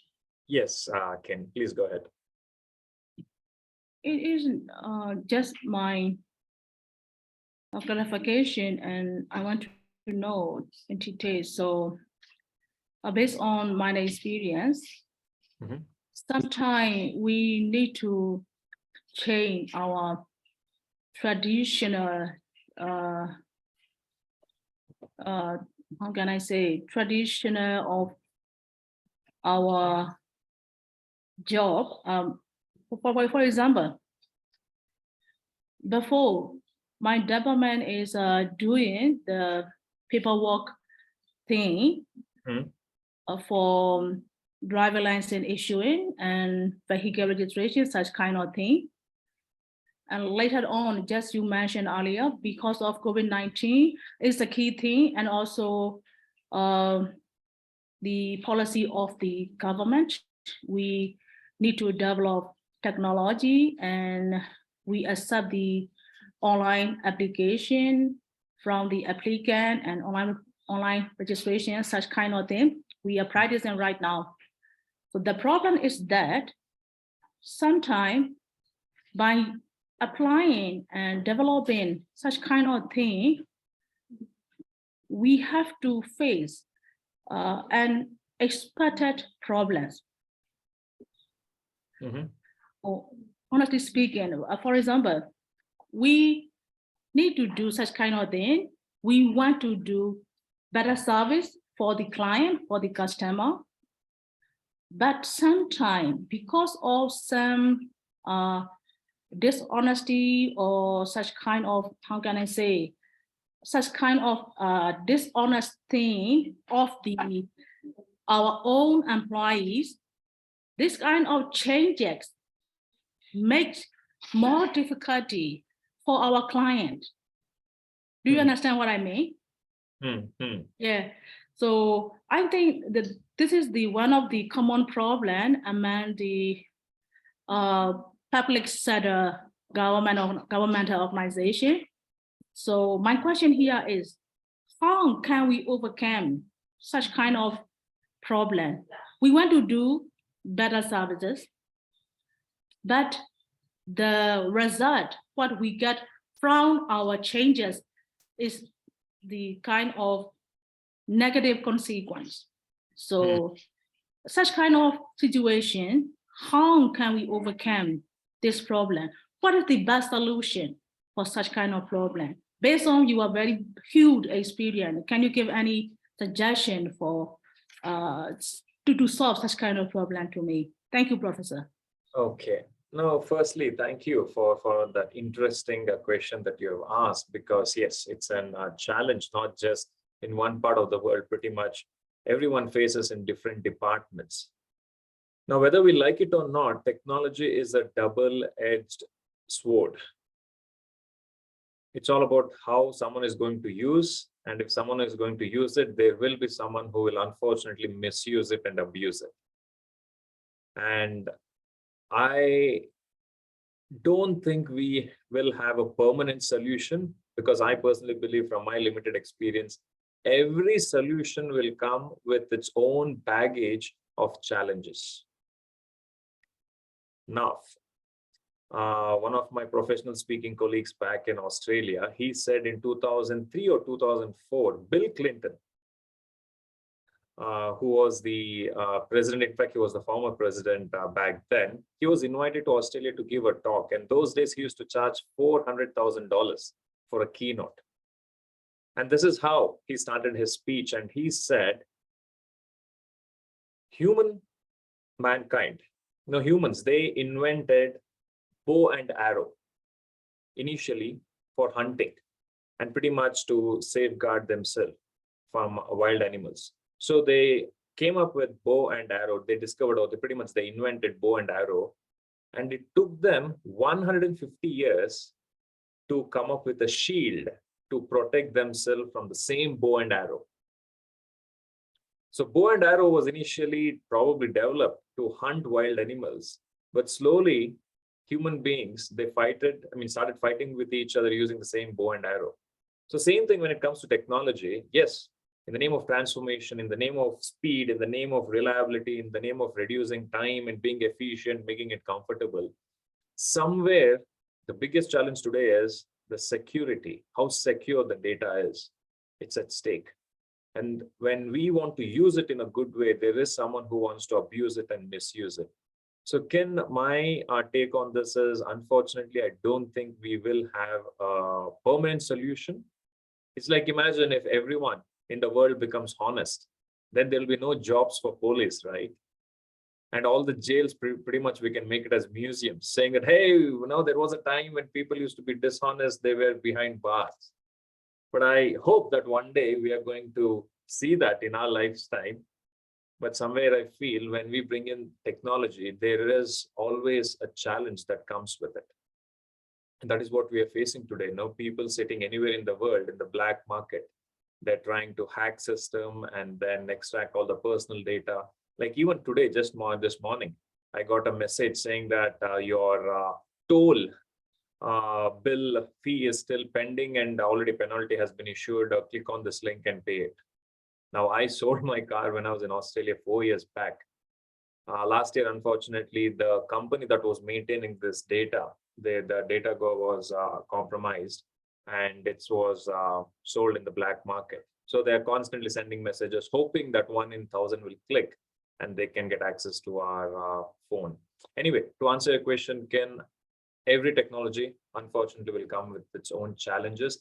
This is where one needs to know the pros and cons, the advantages and disadvantages, and then have plan B and plan C in the pipeline, just not looking at one of the advantages. We need to figure out how it might impact others and at the same time, how people might adapt to this particular technology. Thank you, Professor. All good. Okay, so let's continue. Now, as we were discussing about transformation and change, last week, for those of you who attended my class, I shared about my professional speaking mentor, Steve Simpson, and his business partner, Steph Duplessis in South Africa. So they did this particular research. I'm sure most of you remember. I'll quickly run through this. They wanted to see how they ranked the soft skills and hard skills and compared what happens when people are good at both. Soft skills in this context is all about how someone fits into the culture of the company. Now, every company, every organization, for-profit, non-for-profit, it will have its own culture that would have grown over a period of time. So how can someone fit into the culture of the company and be part of the team? Then we have hard skills. Hard skills in this context is about the technical skills. How good are we in doing whatever we are expected to do? If we are a bookkeeper or an accountant or a financial analyst, or we have some specific expertise, how good are we in that particular skill? People who are good at what they do and they fit well within the culture of the company, we call them role models. Pretty much the higher management will be telling the new recruits, saying that this is how an ideal employee should be. And they'll be pointing at few people and saying, that's an example of a role model. These people are good at what they do and they fit well within the culture of the company. Now we have people who are good at what they do, but they don't really fit well within the culture of the company. You give them a job, they will do the job. However, somewhere you feel the attitude in which they communicate and they deal with other team members, somewhere you know that it's something is missing. You can't really fire them or let go of them based on their performance because they are performing. Unfortunately, when we put them in a team, the morale of the team goes down. They are known as prima donnas. Now, in an orchestra, the person who is pretty much controlling the band and who has the limelight on them, they are known as prima donnas. So these people, they want to have that limelight. They want that appreciation. They want that recognition. Unfortunately, they don't reply to urgent emails. They don't return the phone calls. They don't show up to meetings on time, but they perform to a great extent. If you put them in a team, slowly the morale of the team goes down.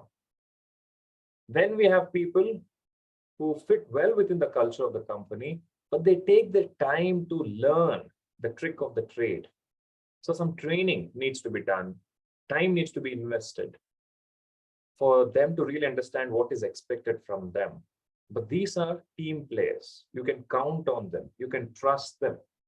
These are the people who pretty much will know not just their colleagues, but also their family members to a great extent.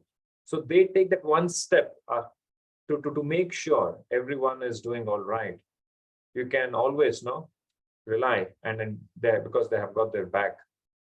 And there is something that you can always count when it comes to these team players.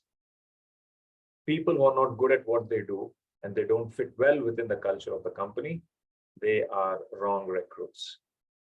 They shouldn't be recruited in the first place. That's why we see a lot of interview rounds being added to the existing interviews that we would have been doing previously, mainly to make sure we reduce the number of wrong recruits so that some time and resources can be saved. Now, do you remember how much percentage on an average role models are there in an organization? Between 10 and 50-10, between 10 and 50-10%. Yes, 10 to 15%. And prima donnas? 13 and 14. It was around 35 to 40%, yes. How about team players?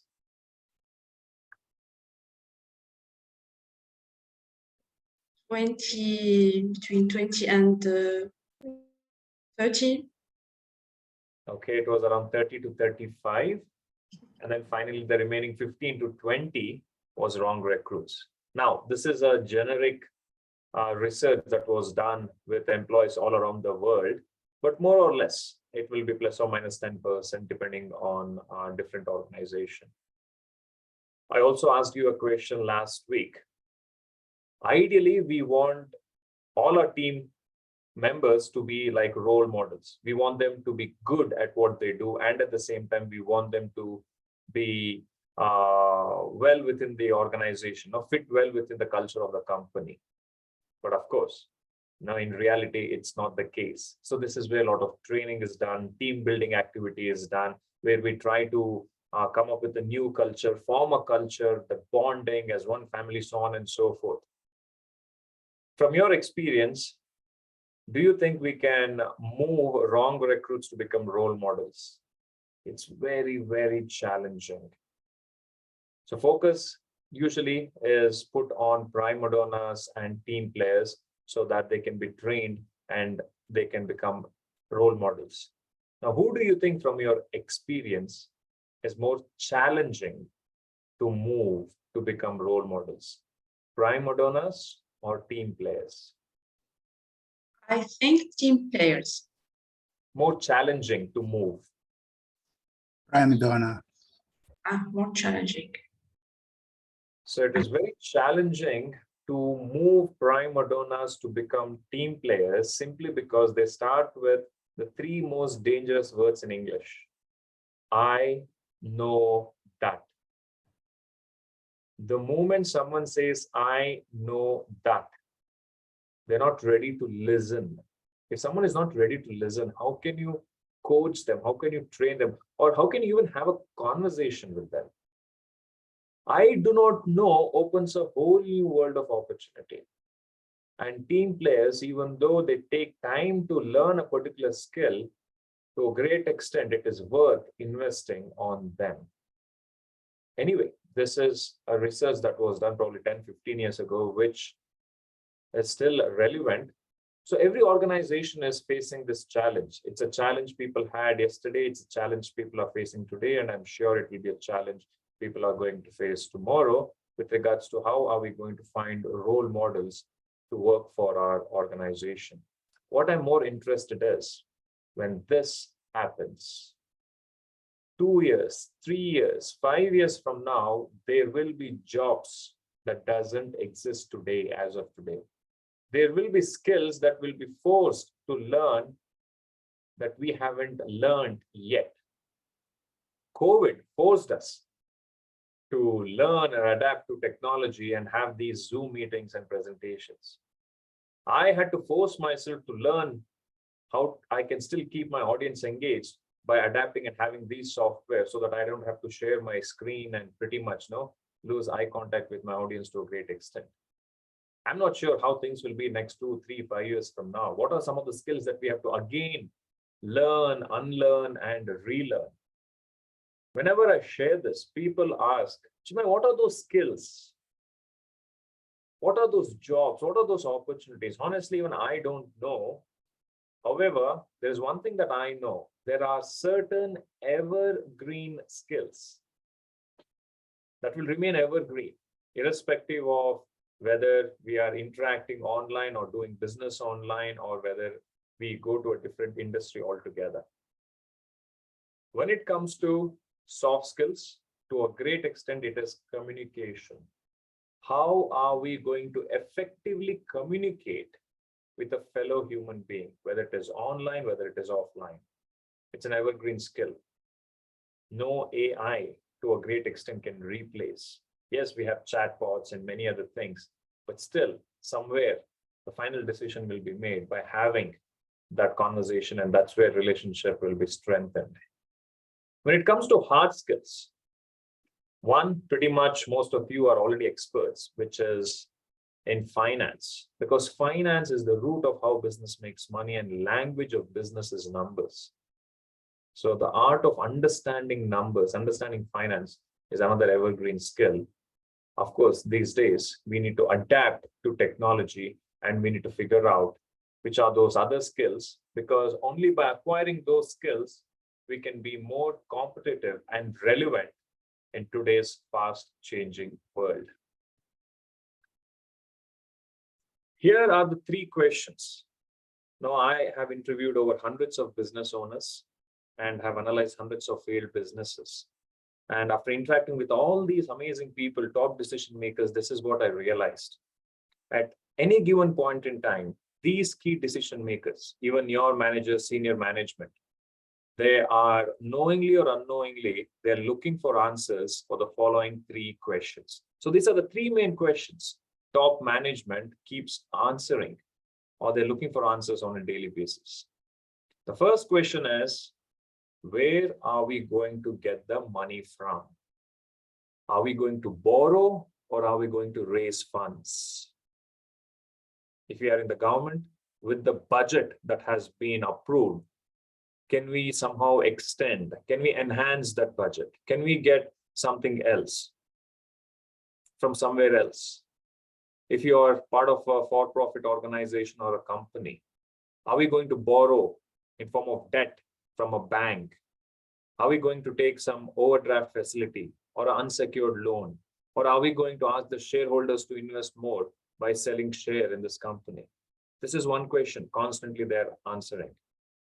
The next question is, what are we going to do with those funds? Are we going to invest or are we going to spend? What are we going to do with it? Because when money goes out, only 2 things will happen mainly. One, it becomes an expense or it creates an asset. So the question, again, they're answering themselves on an everyday basis is, Okay, this particular department, they're asking me for $5,000 or $10,000. If we allocate $10,000 for this particular department, what are we going to get? What's the justification for return on that investment? Is it an expense? If it's an expense, is it going to justify some kind of a return? Or is it going to be an asset? Now, if it is an asset, is it a performing asset or is it a non-performing asset? So pretty much, whenever money goes out, either it is going to become an expense or it is going to become an asset. If it's an expense, we know broadly we can categorize them as variable expense or direct expense, fixed expense or all the operating expenses, and then we have miscellaneous expenses, which is one-off. Now, expenses, an expense, pretty much it's gone. We pay rent, it's gone. We pay some marketing expense, it's gone. We pay salary, it's gone. However, to a great extent, can we justify to a great extent if this expense made some kind of a return? When it comes to asset, broadly, we can categorize them as performing asset, non-performing asset, non-essential asset. I'm sure we all know performing assets are assets without which business cannot perform.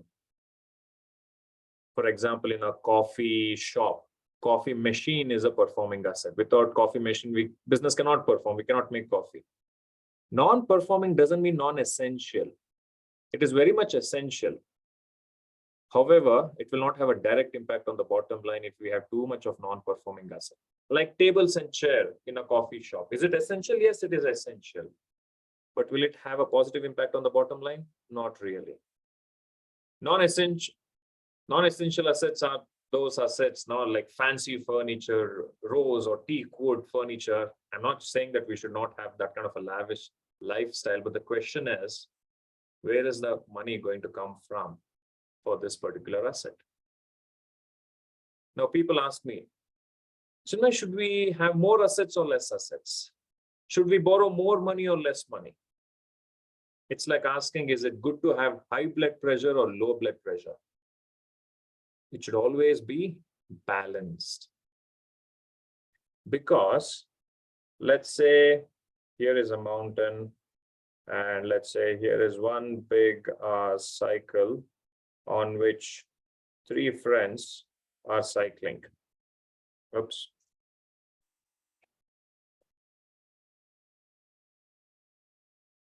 Now, this will be a fair distribution if all 3 of them are pedaling and putting the same pressure. So it will be a fair distribution for all 3 of them. If one of them decides, I'm too tired, I don't want to pedal anymore, and if he stops pedaling, what do you think will happen to the other 2? The burden on the other 2 will go up because they're still performing, and this person has become a non-performing asset. The worst thing is when we tag along a non-essential asset, the burden on the performing asset further goes up. Same thing happens when it comes to expenses. So if you carefully look at it, it all starts from money going out. And that is what the top management would like to know. If we are going to somehow get the funds, get the budget allocated, we are going to borrow money, how wisely are we going to spend? And whom do you think they're going to ask most of the time? You, accountants and financial experts, for a second opinion. And if you have those relevant specific data in front of you, in the group discussion, I think it was one of the groups who said, no, having that simplified reporting. If you can do that simplified reporting, and if you have those numbers at the back of your hand, then yes, it would be a great skill to have. The third question that most people are looking for answers, top management, is what are we going to do with profit? Hoping that business is going to make profit. What are we going to do? How much are we going to reinvest? How much are we going to divide among the shareholders? Are we going to take part of the profit and repay any of the expensive liability? Now, many government departments, they pretty much say, you know what, we don't run a department to make profit. Many non-for-profit organizations, they say that, no, we are not here to make profit, but I strongly disagree with them.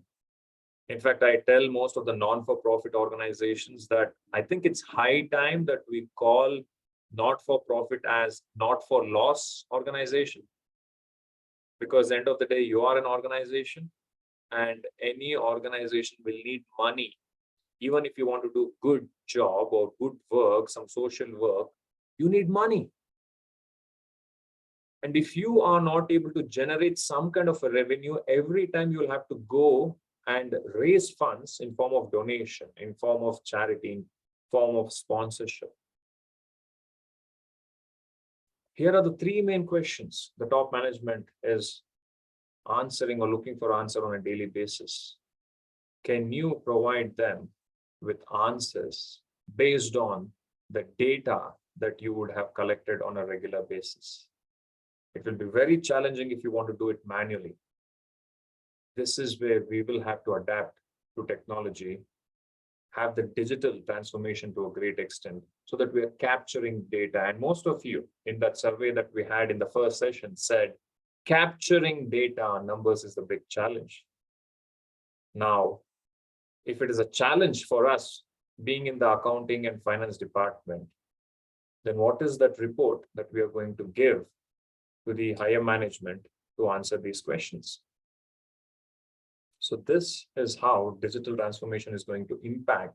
And if we are going to stay ahead of the curve, as I said, coming back to this particular thing.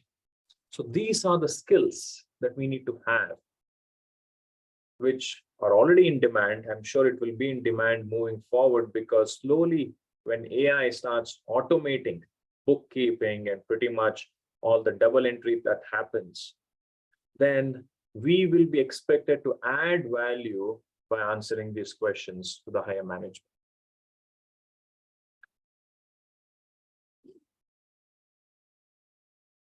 I'm sure we all know about cost center and profit center. And to a great extent, we would have already categorized which of the departments are cost center and which are the departments that are profit center. Moving forward,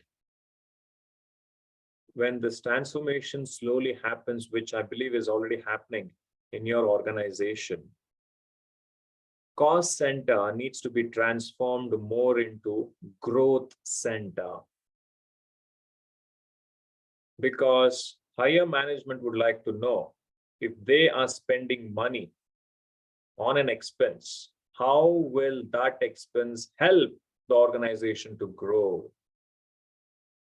So we can't just say this is going to be a cost center. We have to say, with that money that is spent on this center, how it's going to help the organization grow. So the transformation happens, or has to happen, from cost center to growth center. Profit center needs to be transformed more into funding center, where it has to generate substantial profit, and with that profit, they need to fund other departments. If we talk about digital transformation, buying a software or building something in-house, hiring all these software engineers, having a CTO, where is the money going to come from? So this is where you, as a financial expert, needs to give those critical suggestions, advice, insights through your reports to your decision makers, so that they know, okay, from this particular department, we can take these many funds and we can fund that into further expansion.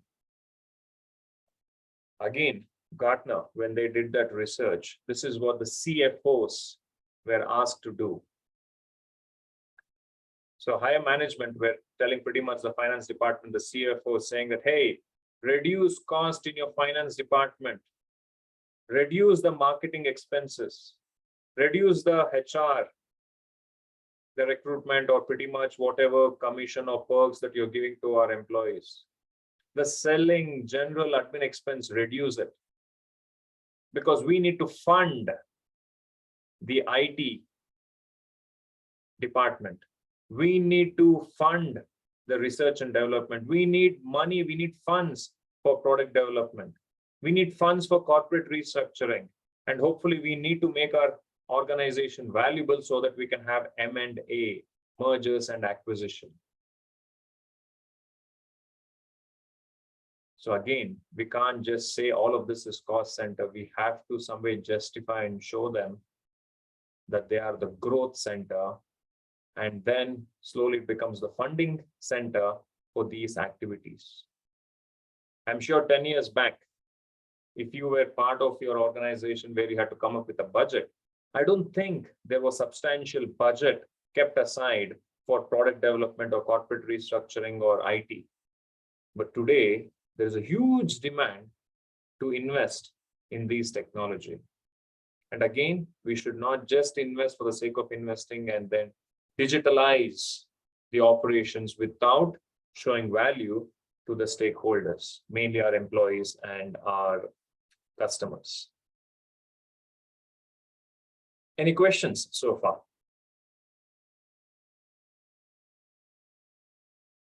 Are we good to continue?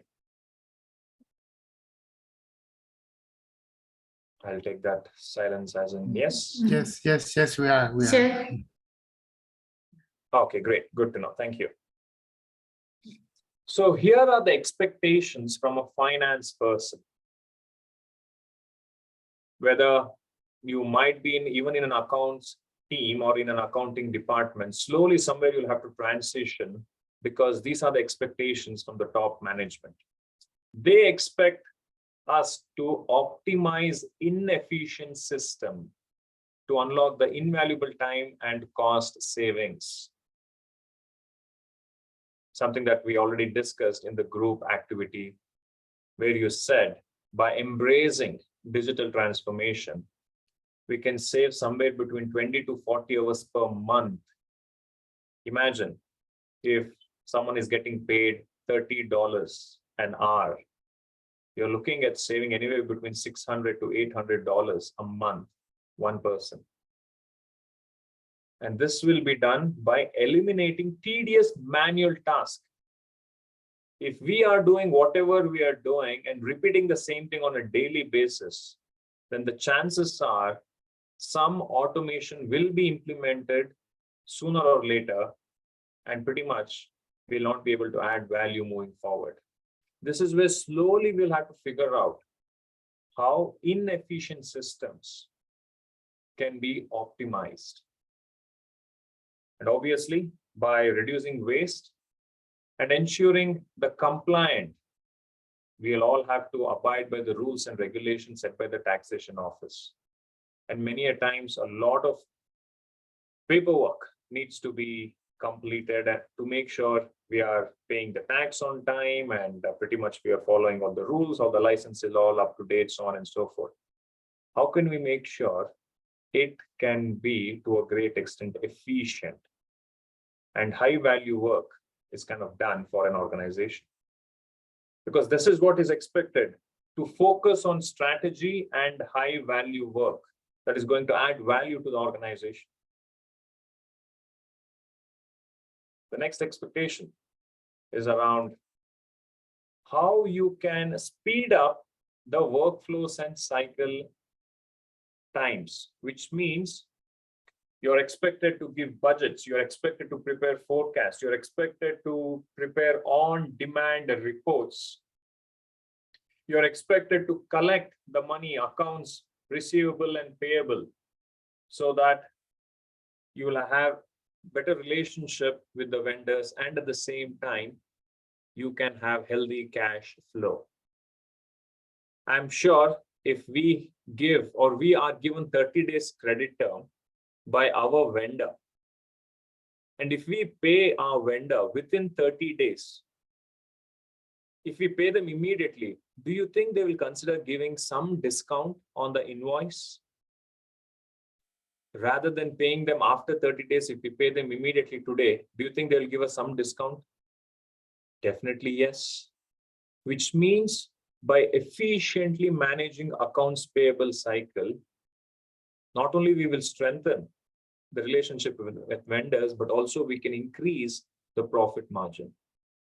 And these are the value, the expectations the top management is expecting from a finance person.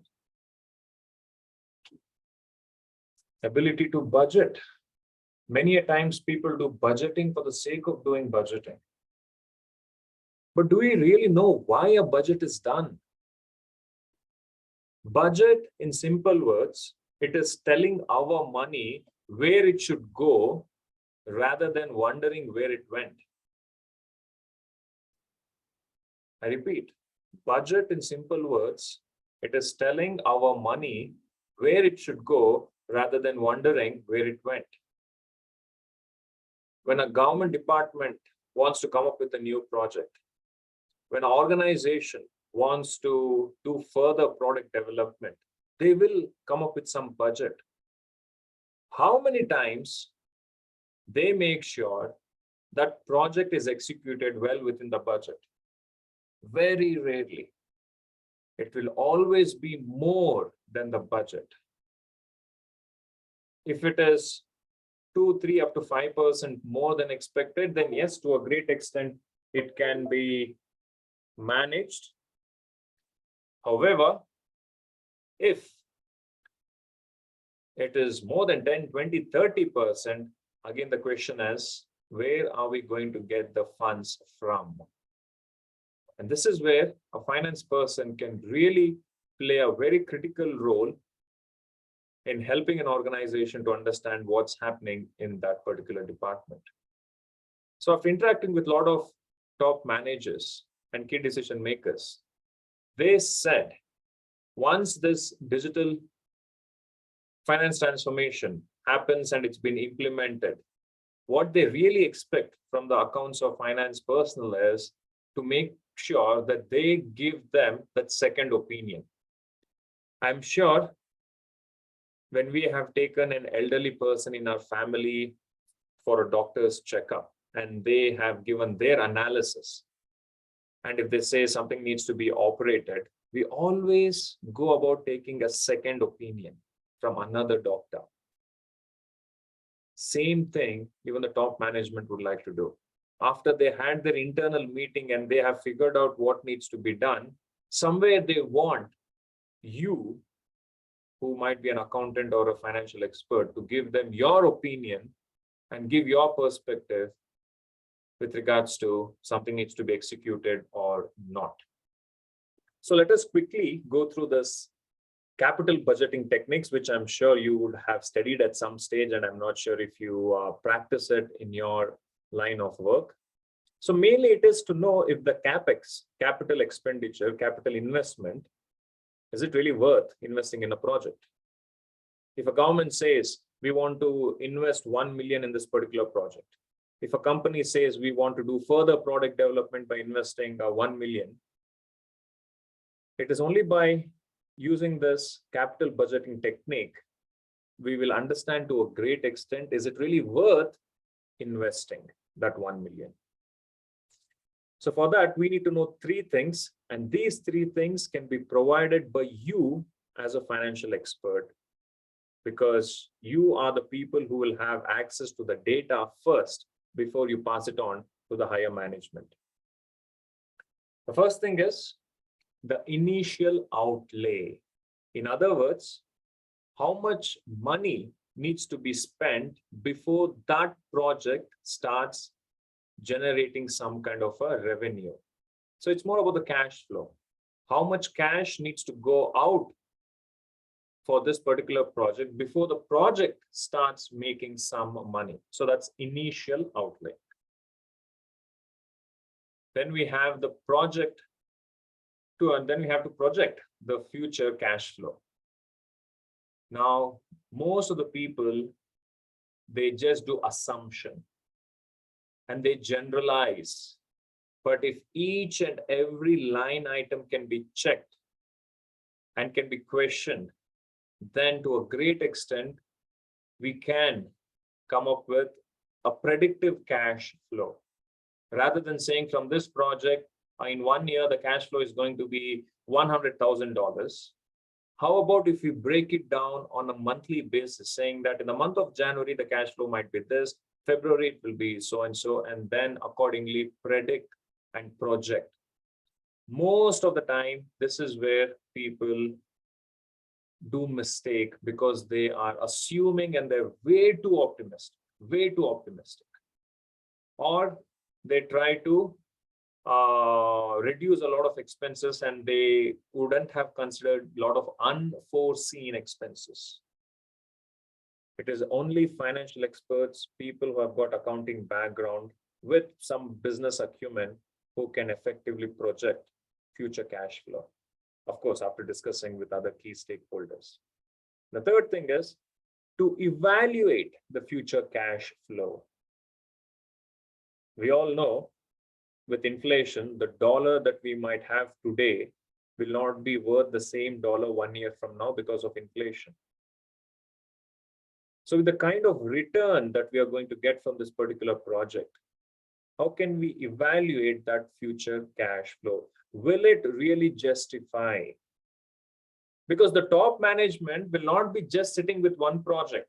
They will have multiple projects and they'll be confused. Should I invest in project A? Should I invest in project B? Should I invest in project C? Because if they decide to invest in project A, then they may not be able to invest in project B or C. So there is an opportunity cost. And they would like to know if they are doing the right decision. And this is where you as accountants and financial experts can add value and give that second opinion. As I said, because you will have access to the data, which is still a challenge to capture that relevant specific data, but that is what is expected from your department. So once these projections and evaluations are done, then it's about calculating those through these 5 techniques. We have payback. Obviously, we know the name itself is saying how much time does it take for a project to pay back the money that has been invested. We have net profit, net present value. So finally, whatever cash flow, net amount is available after cash in minus cash out, what is the present value of that cash at the end of the project? We have IRR, internal rate of return. Internally, what is the kind of return that we want and what kind of return this project is giving? We have profitability index, where we rank different projects and accordingly, it will help the decision makers to figure out which project they should favor or consider. And finally, accounting rate of return, ARR. I'm not a huge fan of ARR because they take profit into consideration rather than cash flow. I'm more interested in cash flow because cash is king. Anyway, let's say we go with payback period. So it is pretty much telling us how much time will it take for a project to pay back the investment. If it is 1 million that has been invested, how much time will it take for this project to pay back that 1 million? Now, this is where following numbers needs to be calculated. And you as accountants, you as financial experts, you are expected to provide these numbers. Just give me 1 second.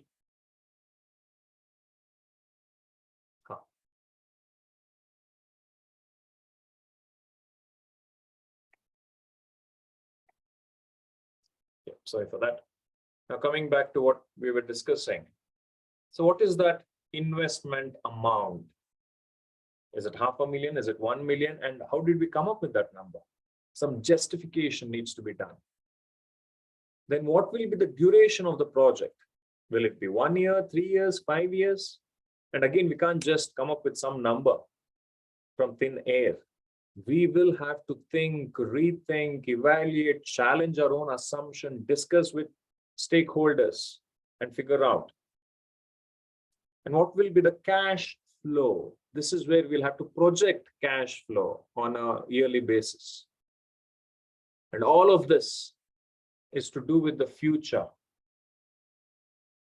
And no one has seen the future. And you are expected to come up with what if analysis. What if we do this, what might happen? If things doesn't go according to plan, what's our plan B, what's our plan C? This is where the second opinion from you will count a lot.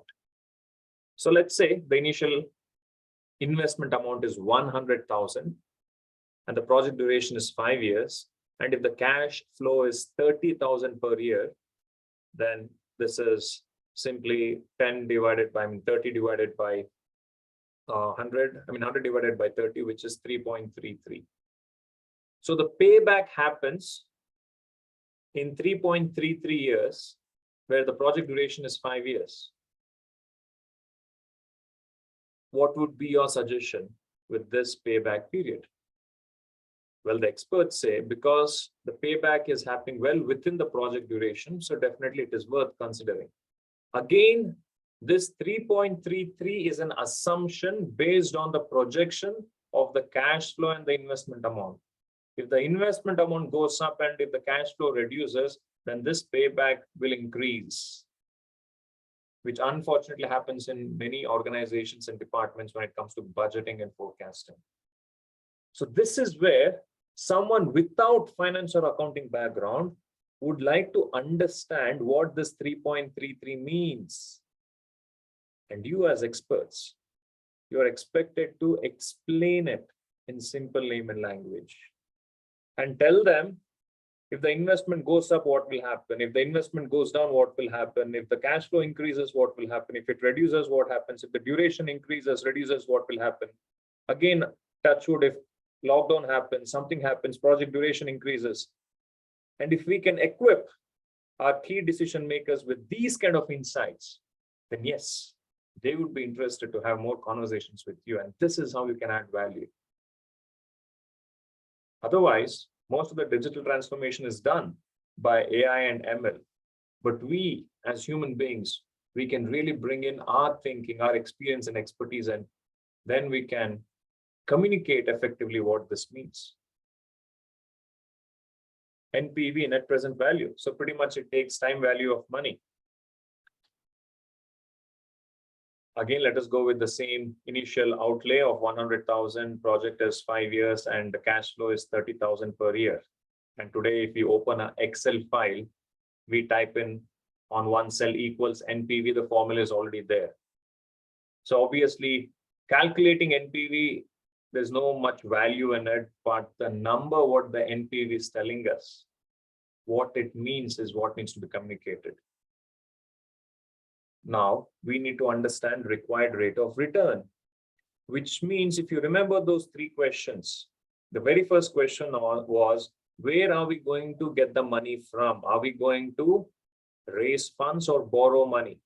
If we are raising funds or borrowing money, there is a cost associated with it.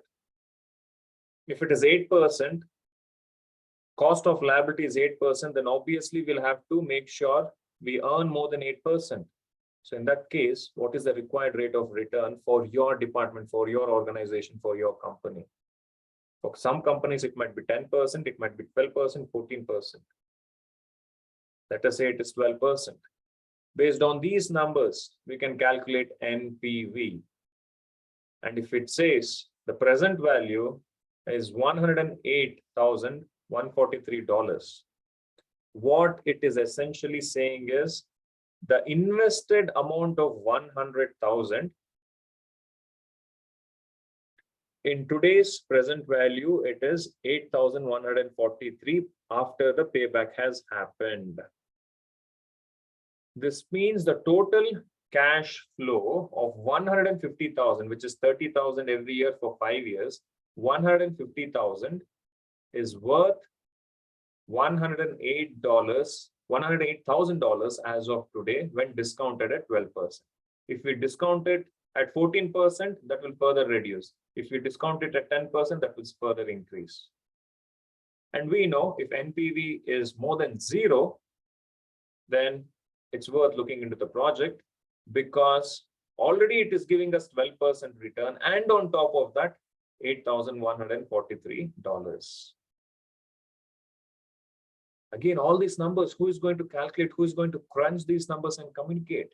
It is us, accounting and financial professionals. Internal rate of return. So now I really want to know what kind of return this particular project is going to give. Again, say, taking all those numbers, it is saying 15.24%.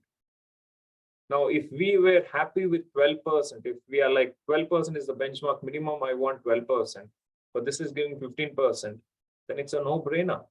We can definitely look seriously into this project. But unfortunately, most of them, they don't have these numbers, and they're making decisions based on assumption. So obviously this gets compared with the required rate of return, which is 12%. Profitability index, which means it is like we are stacking one below the other, like table of contents. Let's say we have got multiple projects, and then we have calculated all this. And if the profitability index is 1.08, what it is essentially telling us is, for every $1 invested in this particular project, it is giving us $1.08. If we have another project that is giving 1.12, if it is giving $1.12 on every $1 invested, obviously it is worth considering the other project because the PI index is more. So this way, by calculating these numbers, we can add value. Accounting rate of return, as I said, I'm not a huge fan because it uses profit, not cash flow. So the assumption based on accrual accounting method, no, it will be very difficult to challenge those assumptions. But anyways, there's no harm calculating. We have all the sophisticated software. It will calculate the numbers, but can we understand and communicate those numbers?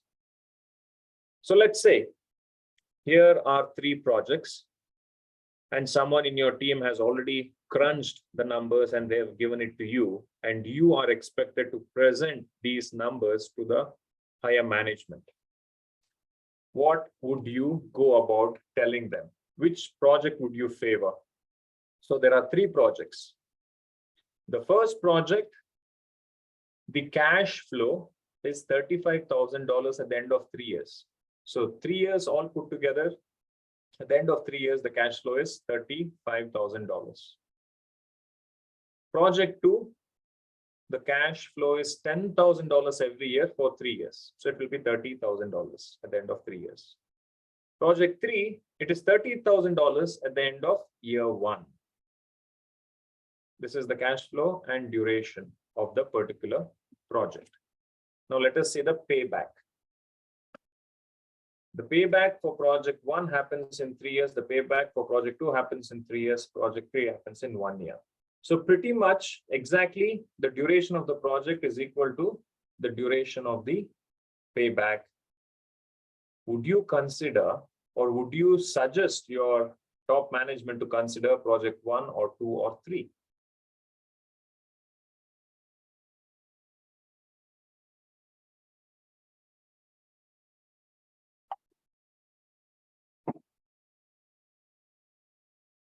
Project 1 and 2, they are 3-year project, whereas project 3 is a 1-year project.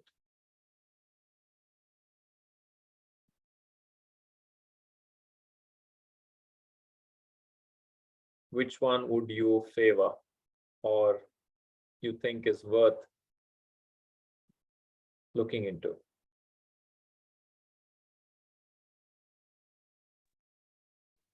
What about project 3? Project 3, and why is that, Kin? I'm not familiar with project management thing. After listening your discussion, my preferable will be project 3, but sorry, I cannot explain precisely, but I want to choose project 3. Okay. Anyway, thank you. Thank you for participating and giving your thought on this. Now, many people say project 3 because it's a 1-year project, and in 1 year, if you're able to get back your investment, then yes. And on top of that, you're getting a cash flow of 30,000. So probably yes, it's worth considering project 1 based on payback. However, let us look at NPV, the net present value. So it is positive 5,235 for project 1. Project 2 is negative 4,697, and project 3 is 3,564. Negative simply means this project is not giving us the desired rate of return. If we were expecting at least 12% return to be generated from this project, project 2 is not generating, and that is where it is negative. It's like, imagine you want to sell your car. If you have bought it for $10,000 and you want to sell it for $8,000, so somewhere you're expecting 8,000. That expectation is like required rate of return 8,000. If someone is going to give you more than 8,000, then yes, you're like, okay, probably I'll consider. However, if someone is ready to give less than 8,000, probably you'll put it on a hold. You'll be like, you know what, let me see if something can be done, so on and so forth. The same thing. So based on these numbers, would you suggest the higher management look at project 1 or 2 or 3?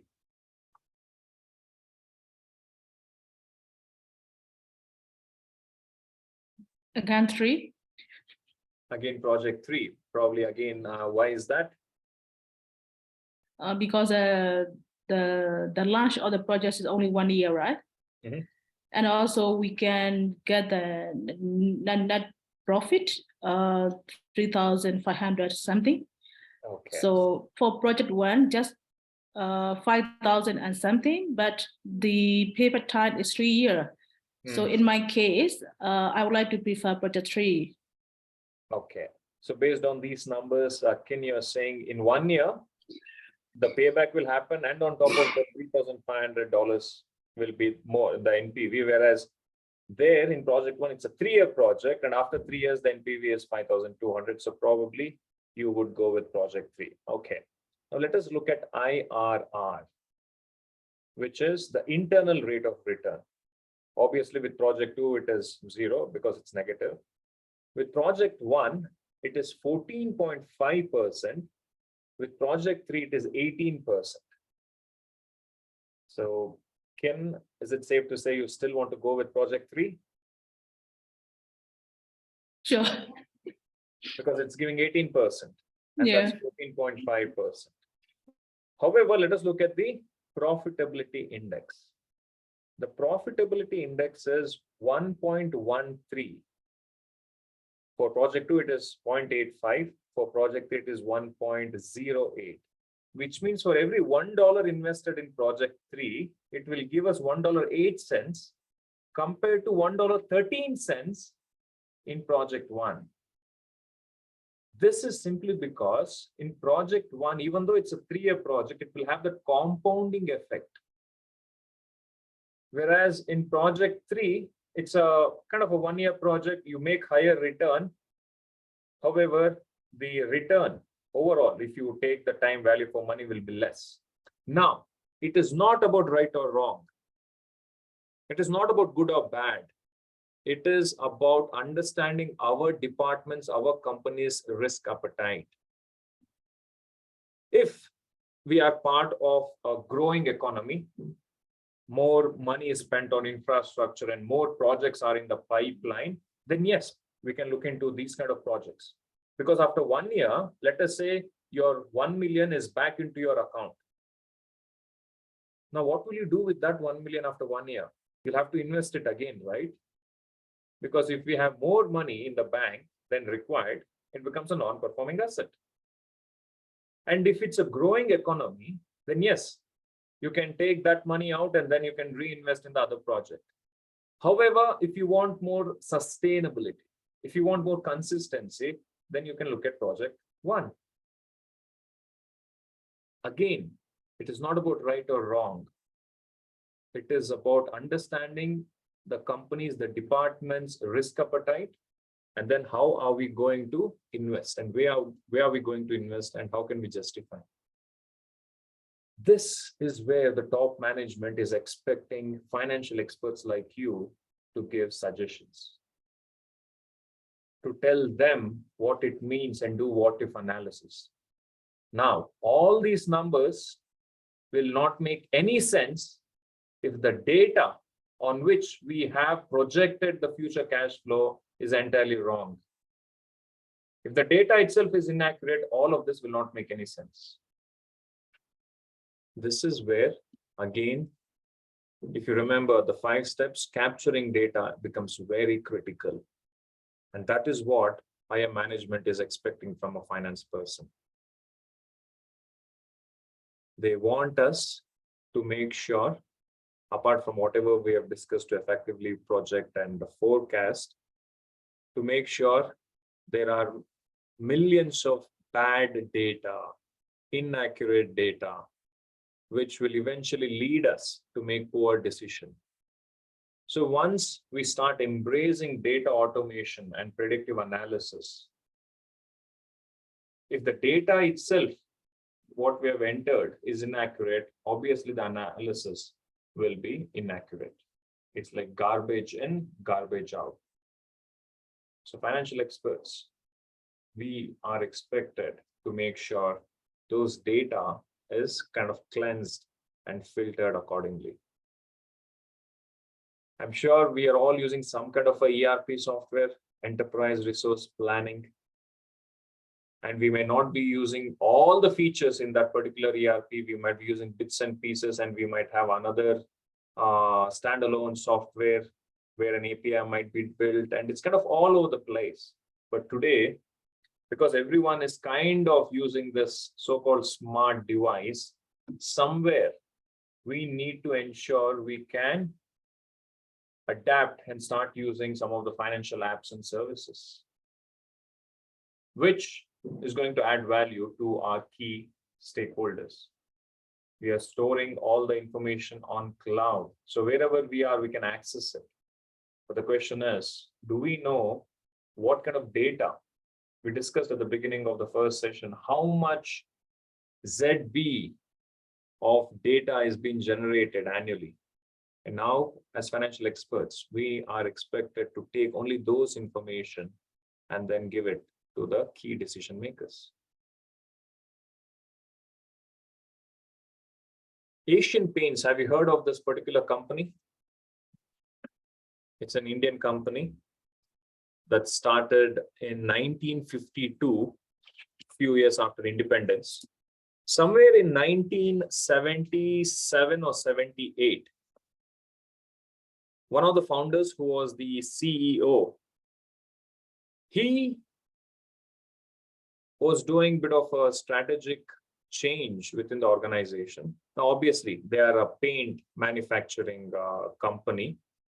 So they manufacture, produce paints, and then it is given to a wholesaler or a super stockist, and then it is given to other wholesaler and retailer, regional retailers, so on and so forth. And finally, it is sold to the end customer. So this managing director, he said, you know what, there are so many middlemen. I want to bypass most of them, and directly I want to go to the retailer. This was 1977-78. Even a landline phone was not available in most of the businesses.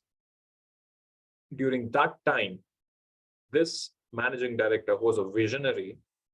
He invested in ERP. Today, having an ERP is like, people are like, oh, we have adapted to technology. But in 1977, he adapted and he implemented ERP by spending close to $1 million. Today's value, $1 million he spent that particular year in 1977.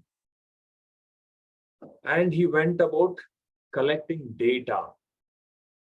Obviously, the retailers and middlemen, they were not happy. The retail shop owner was saying, hey, you can't just come and dump all the paint in my shop. I don't have so much of a space for your inventory. But he said, don't worry, I'm going to send you a truck in the morning. They will give you the paint that you want. In the evening, the same truck, you can give back the paint that you think you cannot sell. That way he went about doing business and collecting data. Today, Asian Paints' biggest competitor or the nearest competitor is called Berger Paints, B-E-R-G-R, Berger Paints. Asian Paints rarely they advertise, whereas Berger Paints, they're all over the media, they're advertising big time. Still, Berger Paints is nowhere close to the kind of revenue, more than that, the profit margin Asian Paints is giving. And Asian Paints for the last 35 or 40 years, it is growing at 15 to 20%, not just top line, but also consistently it is giving dividends to its shareholders. Because one of the biggest asset Asian Paints has is the data. Asian Paints, they know in which city, in which suburb, in which colony, in which road, what paint sells the best.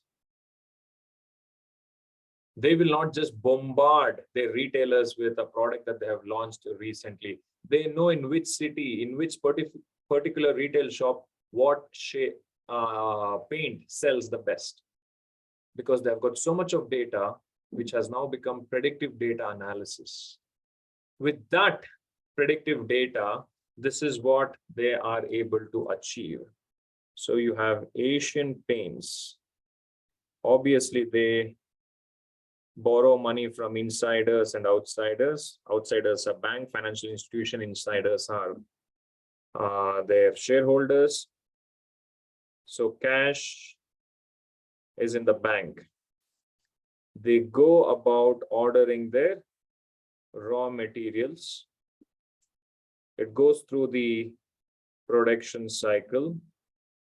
The finished goods is ready. The finished goods is sold. And then accounts receivable invoice is pretty much sent and cash comes back into the business. Obviously, it's a simple cash to cash cycle. This cash to cash cycle for a company like Asian Paints,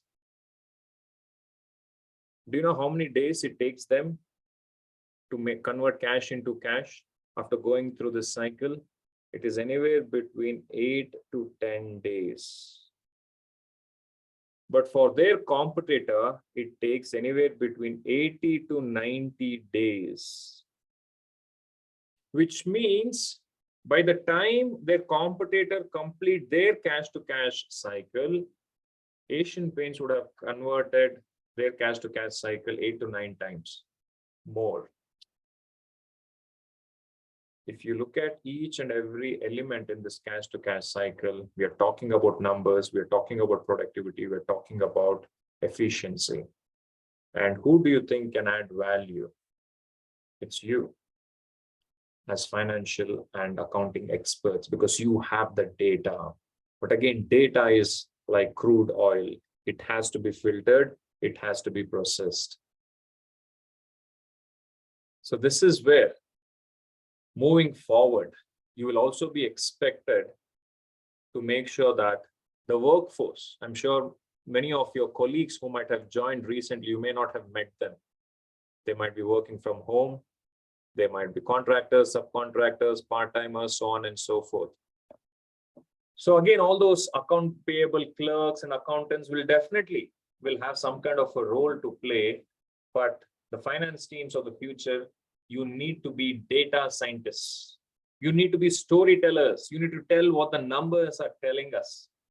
And that will help the decision makers to effectively make decisions. This is what is expected from a finance person. I'll quickly run you through one more slide and then we will break for lunch. So the expectations from a finance person before digital financial transformation, if you open any job requirement or a job posting, these are all the standard things that they will say. You are expected to produce accurate financial reports, develop cash flow statements, project profit, maintain credit thing, to budgeting, all this. Yes, it is something that is expected from you. Many of it will slowly get automated. But after we start implementing digital financial transformation, you are expected to make sure that data accuracy is kept. You need to have the data literacy, not just from finance and accounting perspective, but also sales, marketing, everything, because they are expecting you to reduce costs when it comes to admin, when it comes to the generic expenses, when it comes to marketing. So you need to understand what those numbers are. Obviously, you need to do predictive data analysis. This is where now you come up with projecting cash flow. You need to have an overall understanding of business altogether. You need to understand the market. And pretty much like playing any sport, you are expected to give that live scoreboard as and when the decision makers would like to understand what's happening. We need to be data scientists as well. Pretty much doing research on these numbers and figuring out and trying to understand one size doesn't fit all. You can't come up with one standard solution, product or service that is going to satisfy everyone. So you have to figure out what are those things that you can offer to one particular sector and do the same with the other geographical location with regards to your target market. And obviously, this is gold. If you can master the art of storytelling, then yes, you will be an amazing asset in your organization, because many people further confuse and complicate when they're interacting with so-called non-finance managers when it comes to communicating numbers. But you are expected to have meaningful conversation with them, making them understand those numbers that we just discussed with the budgeting techniques, what they really mean, so that we are all on the same page. Well, it's 2 o'clock and I've been told to give a half an hour lunch break. If you have any questions, please make a note. We will come back exactly at 2:30 and we will resume. We'll answer those questions, and then the next session, I will be giving you some tips around storytelling, how to tell stories around numbers. I'll be sharing some 5 tips, and accordingly, we'll make sure we will take all the questions that you might have, and we will aim to wrap it up by 4 o'clock as planned. Pallavi, over to you. Yeah. Thank you so much, Chinmay sir. Thank you. And I must say it is a wonderful session, and much more learning is coming up in the next session. So we'll be quickly taking a half an hour break. So you all are required to resume at 2:25 IST, 14:25 IST. So half an hour break. Thank you, teacher. I think we can start the session, the last session for today. Meanwhile, for those of you, if you're online, kindly have the video on, or you can type in the chat box saying yes, so that we know that we are good to start. Thank you, Venvi. Salio, thank you. Thank you, V. While we are waiting for others, are there any questions that you'd like to ask or comment with regards to what we have covered so far in the first 2 sessions? Anything you'd like to ask or share? Data accuracy and data literacy is very important in our ministry. I am communication strategy testing member. I am a situation analysis to the region in our country. First, we use data, and other group discussion is many regions. First, one to one direction and one to many direction, and data our strategy using, and what to use using the pivot table and data analysis is what software use. So please explain me. Sorry, there was a bit of a voice lag, I think, because of the internet issue. I'm afraid I was not able to follow the Voice. question. Huh. Okay, how about Yes. others? So yeah, when we is there any question you would like to ask, because there was a bit of a internet lag, I suppose. Internet connection. Internet connection is weak. Okay. Yeah. I use we are receiving by holding advance in making financial decisions. This situation is I want to learn this situation providing advice in making financial decision. Okay. Okay, fine. Good to know. Great. I think others are joining. However, I would like to continue with the second half of, in fact, the last session of today's class. Now, to quickly sum up what we have discussed so far are the expectations, mainly from the finance people, especially after implementing or in the process of having the digital financial transformation. Apart from the traditional roles and expectation no one would have from a finance person, here are something that we need to further upskill and reskill ourselves if we have to be really relevant and be an asset to our organization. Now, let us say on a scale of 1 to 10, how much would you rate your expertise when it comes to handling the financial tasks? So your day-to-day task that you're expected to do, on a scale of 1 to 10, how much would you rate yourself? In other words, how good do you think you are in what you are doing as a finance person or an accounting person? Professor, for myself, I'm just good at to control my financing thing, just maybe 7. Okay. But I'm not financial expert, so thinking about the side of my organization, my knowledge concerning financing thing is around about 5. This is my sincere judgment. Thank you, Professor.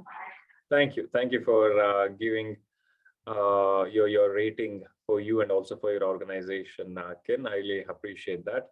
Meanwhile, Felisberto has said 5, Celio has said 6. How about others?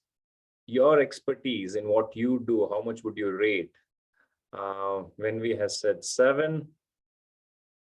Okay, maybe another few more. If you could give some number, how much would you rate yourself on a scale of 1 to 10? Chan Rathana has said 7. Okay.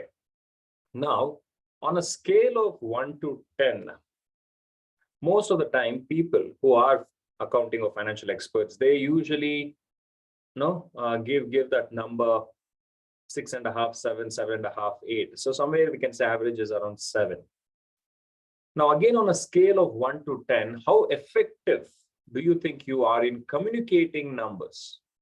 How effective are you in communicating using the language of business, that is numbers? How much would you rate yourself on a scale of 1 to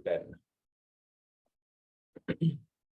So this is communicating with someone who may not have finance or accounting background, who don't really, they haven't done commerce or accounting or they have learned finance. And if you're interacting with them using the language of business, that is numbers, how effective do you think you are most of the time? How much would you rate? Less than 5. Less than 5, okay. Just I have a question. Communication with employees or the stakeholders external of the structure? It can be both, Camelia. Okay. Okay. So when we're saying it's 8, that's good. Celio is saying 5, Camellia is saying 7. Okay. So usually what happens is whenever I have this kind of a survey and I ask people who don't have finance or accounting background, I ask them, when you are interacting with accountants or financial experts, how much would you rate the kind of the quality of conversation you had with them? How much would you rate? And somewhere they say it is less than 5. And it's somewhere here, 4 to 5. However, the expertise those people have is 6, 7, 8. And this particular gap is what is really costing us, because we are not on the same page to begin with. And pretty much whatever conversation we are going to have, it will not really make an effective conversation where it will lead us to make an informed decision. It will all be based on assumption. So this is where, if we can slowly learn and master the art of storytelling, then it is going to be an amazing skill to have. In the last week's webinar, I pretty much shared this particular slide where I was comparing the game of football. Using that, how can we understand business finance? Because many a times what I have seen is, as an educator, if we have to teach someone something that they don't know, it is very difficult to teach an unknown by comparing it with an unknown. However, if we can compare an unknown with something that people already know, then they will be able to relate and connect the dots. Because personally for me, education is not about teaching. Yes, it will involve teaching, but education is more about making the other person think. It should trigger someone to think for themselves. So when we compare something unknown like finance with something that people already know, then they will start thinking and they will start understanding the subject better. Now, in the game of football, the aim of the game is to score more goals than the opponent. In business, the aim of the game, or in any organization, aim of the game is to make more money than it spends. Even in a non-for-profit organization, if they are spending more from the budget that they had, and obviously there will be shortage and they'll have to go and find more money.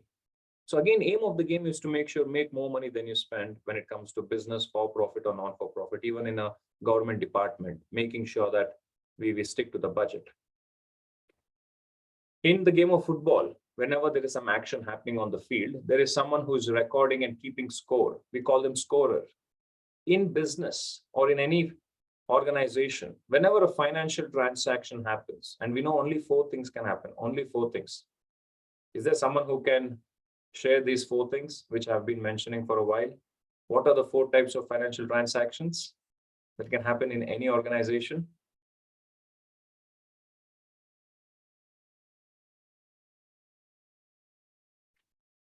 I have repeatedly mentioned it a few times. I know it's afternoon session and you're all back after lunch. So that's why I want to make sure we'll have more interaction.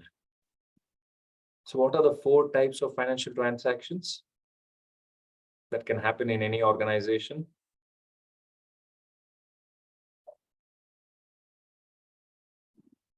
Money comes in. Money goes out. Yes, money goes out. Money is supposed to come in.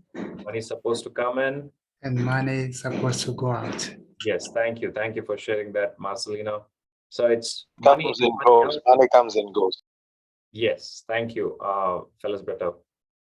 So these are the only 4 types of financial transactions that can happen in any organization, small, medium, large, it doesn't matter. Even if we take personal finance, family finance, or even a country economy with regards to how a finance minister will be looking at it, they are tracking mainly these 4 things: money in, money out, money supposed to come in, money supposed to go out. Whenever one of these 4 financial transactions happens, it has to be recorded. It's not an option. And the person who records it, we call them bookkeeper.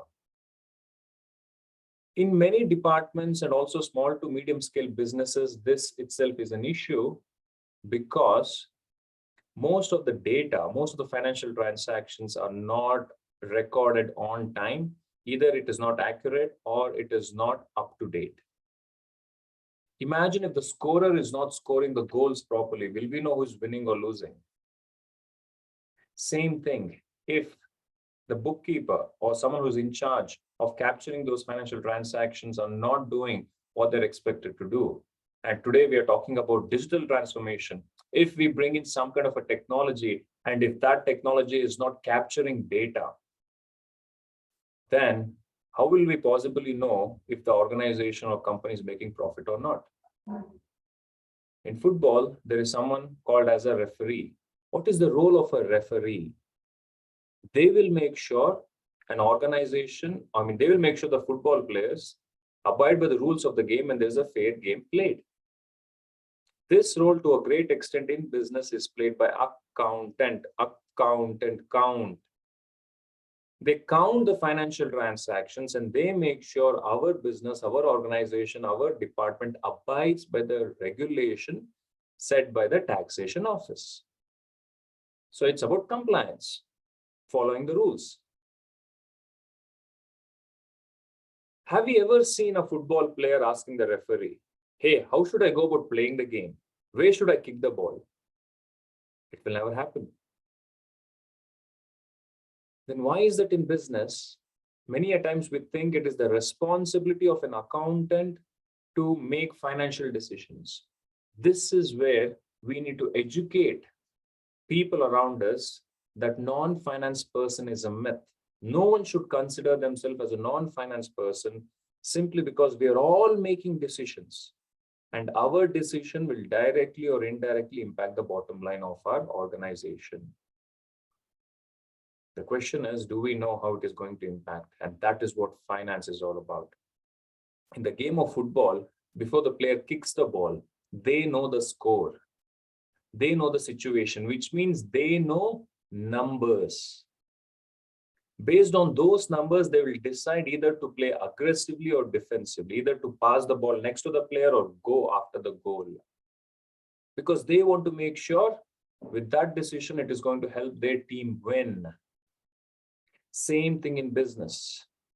Same thing in any organization. When we are making those decisions, do we know how the decision is going to impact the bottom line, which is profit? And this is what finance is all about. Are we making decisions so that it is going to be well within the budget, whatever spending we are going to do, whatever earning that we are going to make from this particular project? It is not just finance person or accounting person who will be making the decision. Everyone in an organization will be making that decision.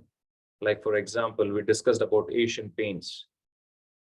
When the procurement manager is purchasing the raw materials, if this procurement manager is ordering more raw materials than required, then you will have more stock, more inventory.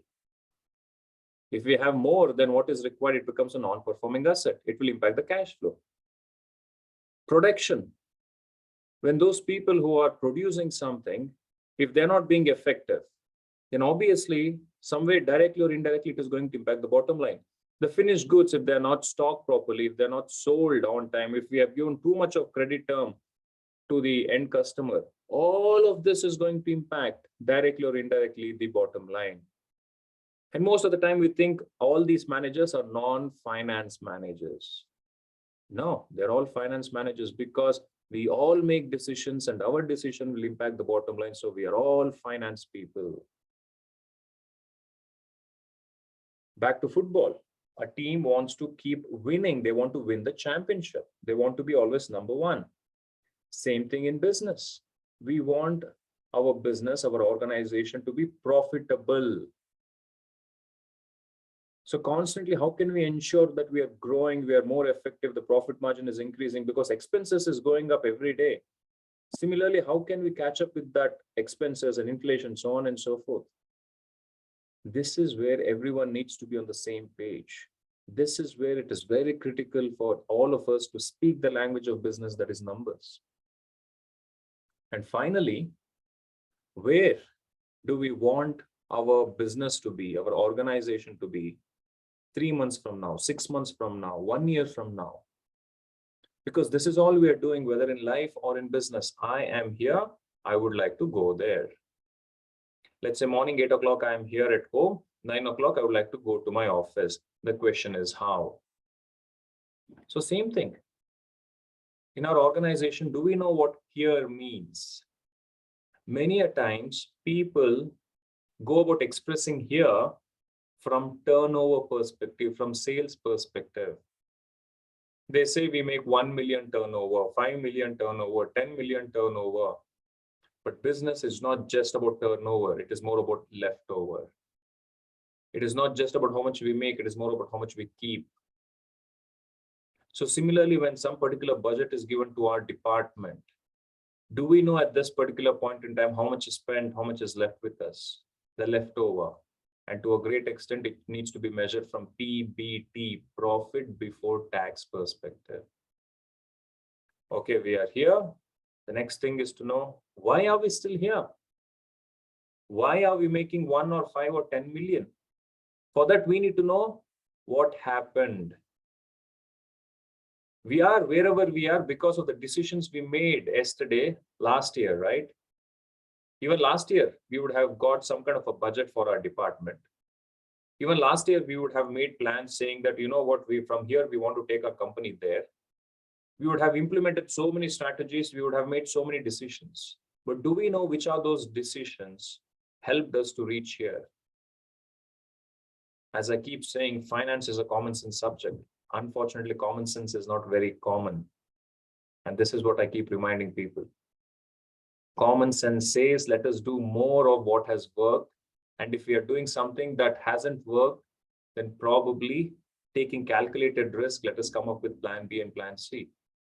And finally, understanding there. Now, there is not, again, from sales perspective, saying, let's double our sales. Doesn't really mean anything if we are not measuring the right numbers. Okay, we are here, we want to go there. The question is how. It's like you open your phone and open Google Maps. So you want to go from point A to point B. From here, I want to go there. Google Map will give you a route. If we miss an exit, immediately it will reroute. Similarly, for our business, for our department, for the project that we are working, do we know here and there, and do we have a clear strategy? If things doesn't go according to plan, can we easily change and adapt and have plan B? Because that plan B, that plan C is something that is expected from accounting and finance people, because we have the data. Imagine we have missed an exit. After half an hour, Google says, oh, you missed an exit. By then we would have been somewhere else. And that is what is happening in most of the businesses. This is where pretty much live, as of today, data is required, reporting is required. When I ask people, how can we take the company from here to there? Oh, they come up with a lot of ideas and strategies. So what I've observed is people are never short of ideas. People are never short of strategies.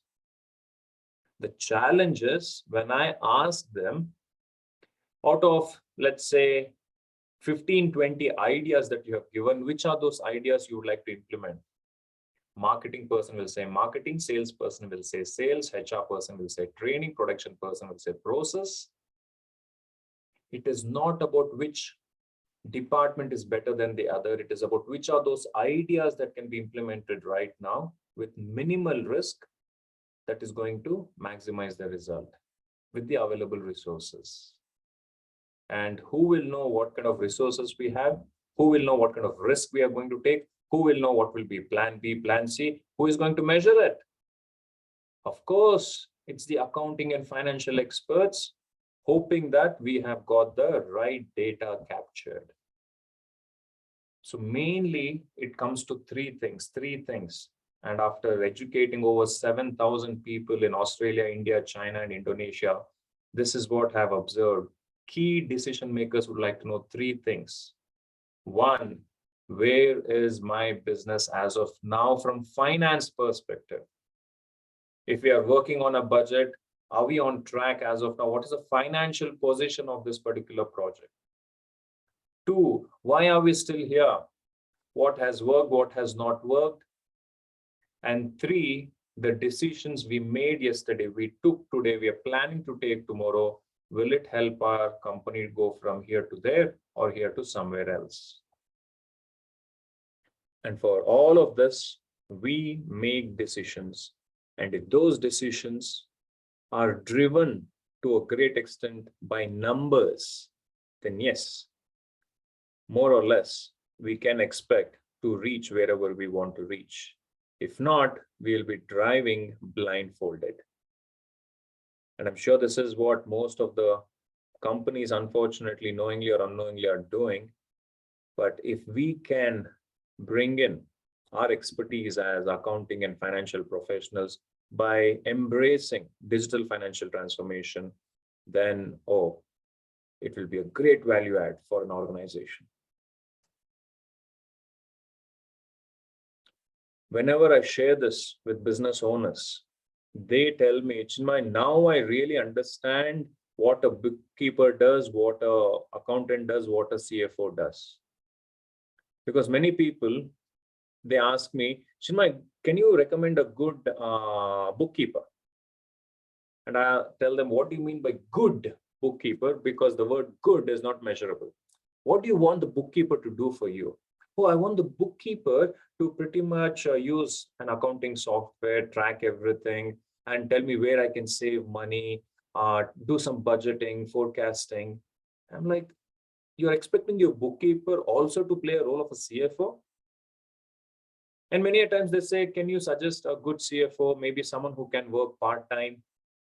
And I ask them, what do you expect a CFO to do for you? Oh, I want the CFO to pretty much tell me where to spend the money and give me plan B, and also track all the financial transaction, also chase up the supply, customers and collect the money. Oh, you're expecting your CFO to play a role of a bookkeeper and also an accountant. So this is where we need to be very clear in telling people what a bookkeeper, what an accountant, what a CFO does. Now, one person can play all the 3 roles, but we need to be very clear where we can add value. And imagine if we are playing all the 3 roles, who is capturing the data on a day-to-day basis? This is where softwares needs to be implemented to a great extent where we can automate the process. But again, who is going to check if the data captured is accurate? This is where it becomes very critical to make sure we have all the team members on the same page. So my first tip for you today, when it comes to storytelling, is compare the unknown with unknown. Finance for many people is something that they do not know. It's an unknown thing. And if you can compare it with something they know, like football or some sport, then yes, it brings people on the same page. Now, when I was in Australia, I was part of this particular solar company, and they had hired me because, again, they had some cash flow issue. And this is what happened in Australia between 2009 till 2011. Imagine this is a solar business. And obviously, these solar businesses, they were making money by making sure they approached the customers and they were saying, we will put solar panels on your rooftop. And these solar panels are subsidized by the government. And pretty much, if you are not consuming this electricity, as and when the solar panels are generating electricity, you can sell it to the grid, to the government. You can sell it to the government and you will be making pretty much 66 cents per unit. Some of them were making more money by having these solar panels. And electricity bill was going up. Australia those days wanted to come up with green electricity. This solar business, they had employees, and most of these employees were on contract. So which means it was based on commission. These contracted employees would, or in the first place before that, the company would go about putting a flyer in the post box. So in the post box, they used to put a flyer saying that, hey, we are from such a company. You can save so many hundreds of dollars on electricity. Call us for a free appointment. So the householder, whoever he or she was, they were calling the call center team. The call center team was setting up an appointment, and these contractors were going and meeting the owner. And they were telling them, give us the bill. They used to look at the bill and they used to do some calculation on the app that was developed. And they used to say, you will save so many dollars. Now, obviously, the owner wanted to know how much will it cost. And these contractors were trained not to tell the price until they got to know where the money was coming from. If the owner was paying directly, let's say it's a 4 kilowatt system, then they would say, oh, it will cost you $4,000 or $8,000 for the system, for the solar panel and the inverter. But if the owner said, I don't have the money, I need a financing option, then they would say it will cost you $10,000 from the financing company. The financing company used to take $2,000, which they were collecting from the owner on a month-on-month basis. But the remaining $8,000 was coming back into the company, which means before selling the solar panel, without installing the solar panel, the cash was coming into the business. And then they were ordering the solar panel from the vendor. Solar panel was ordered, inverter was ordered, and then other vendor was the installer. So someone who used to install, oops, 1 second, now you should be able to see. So the person who used to install, they were getting paid.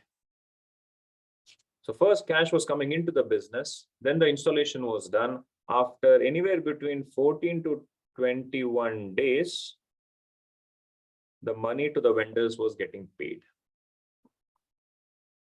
Initially, everyone wanted a solar panel on their roof.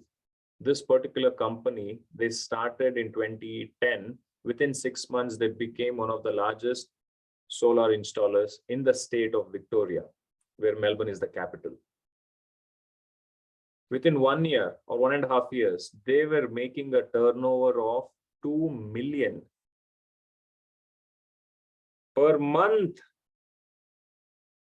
Imagine $2 million coming into your bank account on a month-on-month basis, which is 24 million in a year. So much of cash. And if you have worked with business owners who had this issue, yes, I would call it as an issue where they had so much of cash, it is very difficult to tie their hands, because they will get tempted to spend money on non-performing assets. On a rented property, they spend over $300,000 pretty much refurbishing the place and having better office infrastructure. The call center team was in-house. Whenever sales was going down, the call center team said, oh, we are stressed, we are tired. The owner went and got them an in-house gym. In-house gym, that's like a non-essential asset. This is how they went about spending money. Every Friday, they had pizza party, $1,500. They have $2 million coming into the bank account. And they thought this is how it's going to be. By 2011 or 12, government had hit the target that they wanted to achieve. And they said, we are going to reduce the rebate, and this 66 cents is going to be 33 cents. Suddenly, people who had signed the contract, they stopped signing the contract and they started canceling the contract. So this influx of 2 million reduced to almost zero for 3 months. However, they had 64 employees. Almost on a weekly basis, they were supposed to pay $60,000 to $70,000 operating expenses. Slowly, they started letting go of employees. Employees were not happy. They filed some fair work case against them. Then you have to spend on lawyers. Meanwhile, you have to pay your vendors, installers. Just went on, and within 4 to 5 months, this company filed bankruptcy.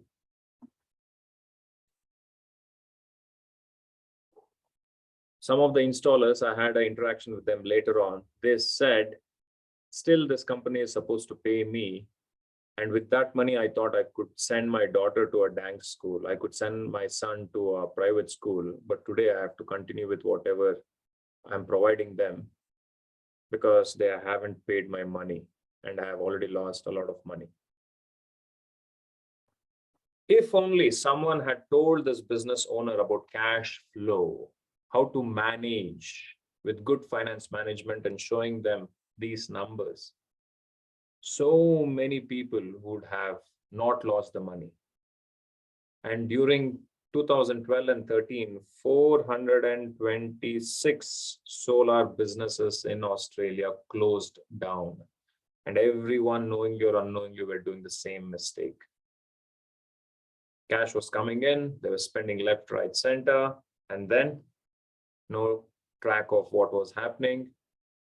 And pretty much they had to close down the business. If you can explain someone pretty much with whatever I just showed, even though it's not pretty as such, then to a great extent, by doing this, you can bring people onto the same page. So my next tip for you when it comes to storytelling is draw to draw attention. You don't have to be good at drawing. You don't have to be an artist. Well, if you are, then it's good. But you don't have to do a lot of overthinking. Just take a paper and a pen and draw something. And immediately the person who is having conversation with you will eventually bring in something, and even he or she will start drawing something. This way you can bring people onto the same page and then slowly take them to the next stage. So draw to draw attention. Let us imagine there's a person called Tom. Tom is walking on the street and all of a sudden he finds some money. And let us say it is $12,000. So Tom knows if he keeps that $12,000 in his pocket, it is going to be $12,000. So he wants to lend that money. So Tom has got a friend called Nick. Let's say for some reason, Nick needs that $12,000. Let's say he borrows from Tom on 1st of January at 10% annual interest. Now, Nick has got a friend. What do you think the name of Nick's friend is going to be? Do you want to take a guess? To whom do you think Nick is going to give the money? Tom, Nick, and?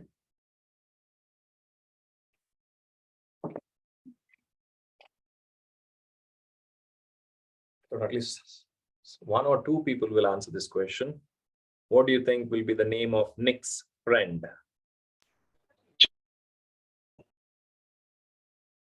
Oh, what was that, Felix Brito? Sorry. I was joking because of Tom. So Tom, Nick, and Harry. So let's say Harry, for some reason, needs $12,000 and he's going to borrow it from Nick, and he borrows it at 20%. So looking from Nick's perspective, Nick has borrowed at 10%, he's giving it at 20%, so he's making a profit margin of 10%. Now, the every month interest needs to be paid to Tom by Nick on 5th, which is $100. So 5th of every month, Nick is supposed to pay Tom the monthly interest. However, the deal between Nick and Harry is the monthly interest of $200 will be paid on 15th of every month. Now, what do you think will happen on 5th of February?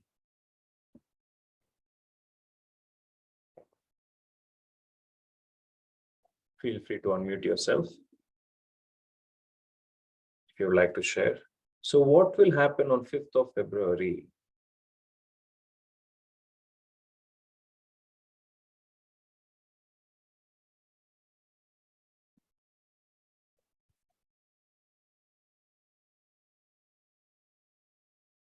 Nick has borrowed from Tom. Harry has borrowed from Nick. Nick is supposed to pay Tom on 5th of every month $100. Harry is supposed to pay $200 on 15th of every month. Both these deals happened on 1st of January. What do you think will happen on 5th of January?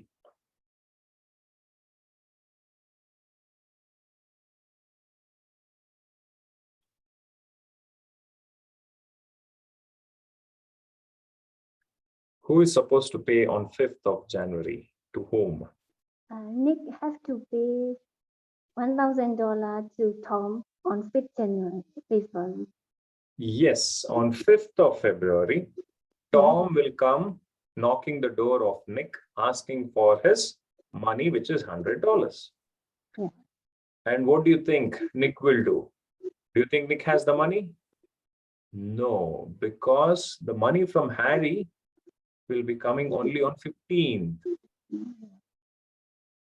Which means in this transaction, Nick made a profit, but he doesn't have cash.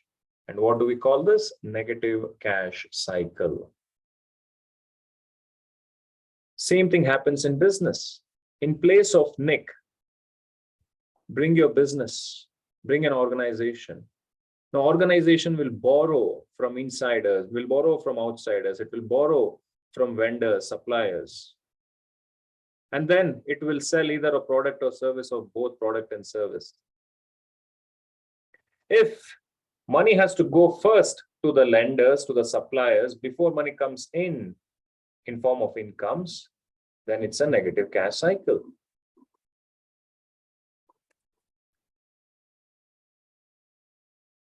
This way, anyone without finance or accounting background can understand.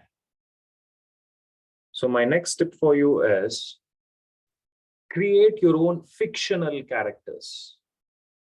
Tom, Nick, and Harry. If I had all my audience here in India, then I would have used Amar, Akbar, Anthony. So some names, some fictional characters which your audience can relate to. Create your own fictional characters. That way, what happens is when I share this, people say, oh, then we should not do it like Nick. We should do it like this person. Oh, this is what happens. So that we are detaching the business and the business owner separately. Because as human beings, we are not very comfortable when people points out a mistake in front of everyone. We don't like to be caught, or we don't like to be told that we did a mistake. But if we can detach and say, hey, this person did this, more or less, even this business is doing this, then we can still continue the conversation as mature adults.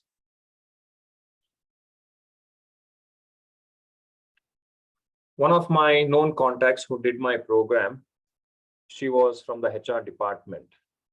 I believe she did one of my programs called Finance for Non-Finance Managers in Australia. And she said, Chinmay, you know what, next week we have our board meeting and I would like you to be part of it. And I said, usually board meetings are very confidential and they don't entertain outsiders. But she said, don't worry, I'll try to get some permission. You don't have to participate. You can just sit as an outsider and tell me how later on we can improve and have better productive meetings. So finally, she got permission from the board of directors and the CEO, and I was there in the morning. And the conversation started, and then pretty much they said what all they had done last year, what are their plans, how they want to expand, and where they're trying to get the funds from, and all those details were shared. And they did some budgeting around few things, and they said this is where we want to spend the money. More or less the three questions that we discussed before the lunch. Where will they get the money from? What will they do with that money? And what will they do with profit? So they were answering it in a very elaborate manner. And finally, at the end of the session, they asked, I was sitting there. Okay, Chinmay, you have been part of the meeting. Is there anything that you would like to share your thoughts? I had made some notes and I saw that someone who was part of the meeting, they had got breakfast from McDonald's. So they had that cover, they had that Coke can lying there. And I told them, see, if you look at McDonald's, someone has purchased this particular breakfast meal. I'm sure all of us, we have bought something from McDonald's, we have eaten there. But have we eaten just, or have we bought only one burger from McDonald's? It will never happen. Because McDonald's will make sure when we go there to buy burger, they will always bundle it with fries, potato chips, cookies, and that sugar water, Pepsi or Coke, whatever it is. Burger is a way to get client inside the door. The operating profit on burger is 3 to 5% operating profit. On fries and cookies, it is 3 to 5 times more. Even if they give more fries, it will not cost them much because the profit margin is huge. And that Pepsi or Coke, which will cost them less than $1, they sell it for $3, $4, $5, 100, 200, 300% margin. They know how to package their product. They know how to bundle it. They know their profit margin. So I told the board of directors, yes, you are making close to $40 million every year, and you're introducing more product next year, and you want to increase the sales to 60 million, which is great. However, somewhere I feel all your products are like burger. Which of those products that you have are like fries and cookies? And then they started working and calculating the contribution margin, the gross profit margin, and every product they had. And the product that they're planning to launch is like a burger, which means they want to sell more and more burger where the profit margin is very less, but increase sales, hoping that they're going to make profit. So I told them this is more or less like you want to run faster and faster just to stay in the same place. And immediately the conversation was around how can we be more innovative, creative. Anyway, I left the meeting, and later on after a week, I met the participant, the HR manager, and she said, Chinmay, these days the conversation is all about when someone talks about a product, is it fries or is it cookies or is it like Pepsi or Coke? And now we have got a couple of products where we feel the margin is good. So even if we sell less, the profit margin will increase. Again, these kind of conversations is possible if we can somehow connect and tell the key decision makers, make them understand as financial experts, what are those things that they need to focus on. So my fourth tip for you today when it comes to telling stories is, it's okay to compare apples with oranges. Now, the company where I was part of in that particular meeting, it's a manufacturing company. They manufacture products. They have got nothing to do with McDonald's, but you can still compare. And they go, oh, okay, now I know what we need to do. Now, this company has got hundreds of products. Doesn't matter. But if you categorize them, again, as I said, education is not just about teaching someone, it's about making them think. If they can think for themselves, then the creativity, innovation, everything comes out. And that is what we need to do with our team members. Who do you think this gentleman is? Are you kidding us? So Albert Einstein said, if you can't explain something in simple words, you don't understand it well enough. So it's all about keeping it simple, and I call it KISS. Keep it simple and specific. Who is this gentleman? Lincoln. Abraham Lincoln. Yes, Abraham Lincoln. When he was the president, he wrote a letter to his son who was in the university. And at the end of the letter, he said, "Son, I'm sorry I'm sending you such a long letter. If I had time, I would have sent a shorter one."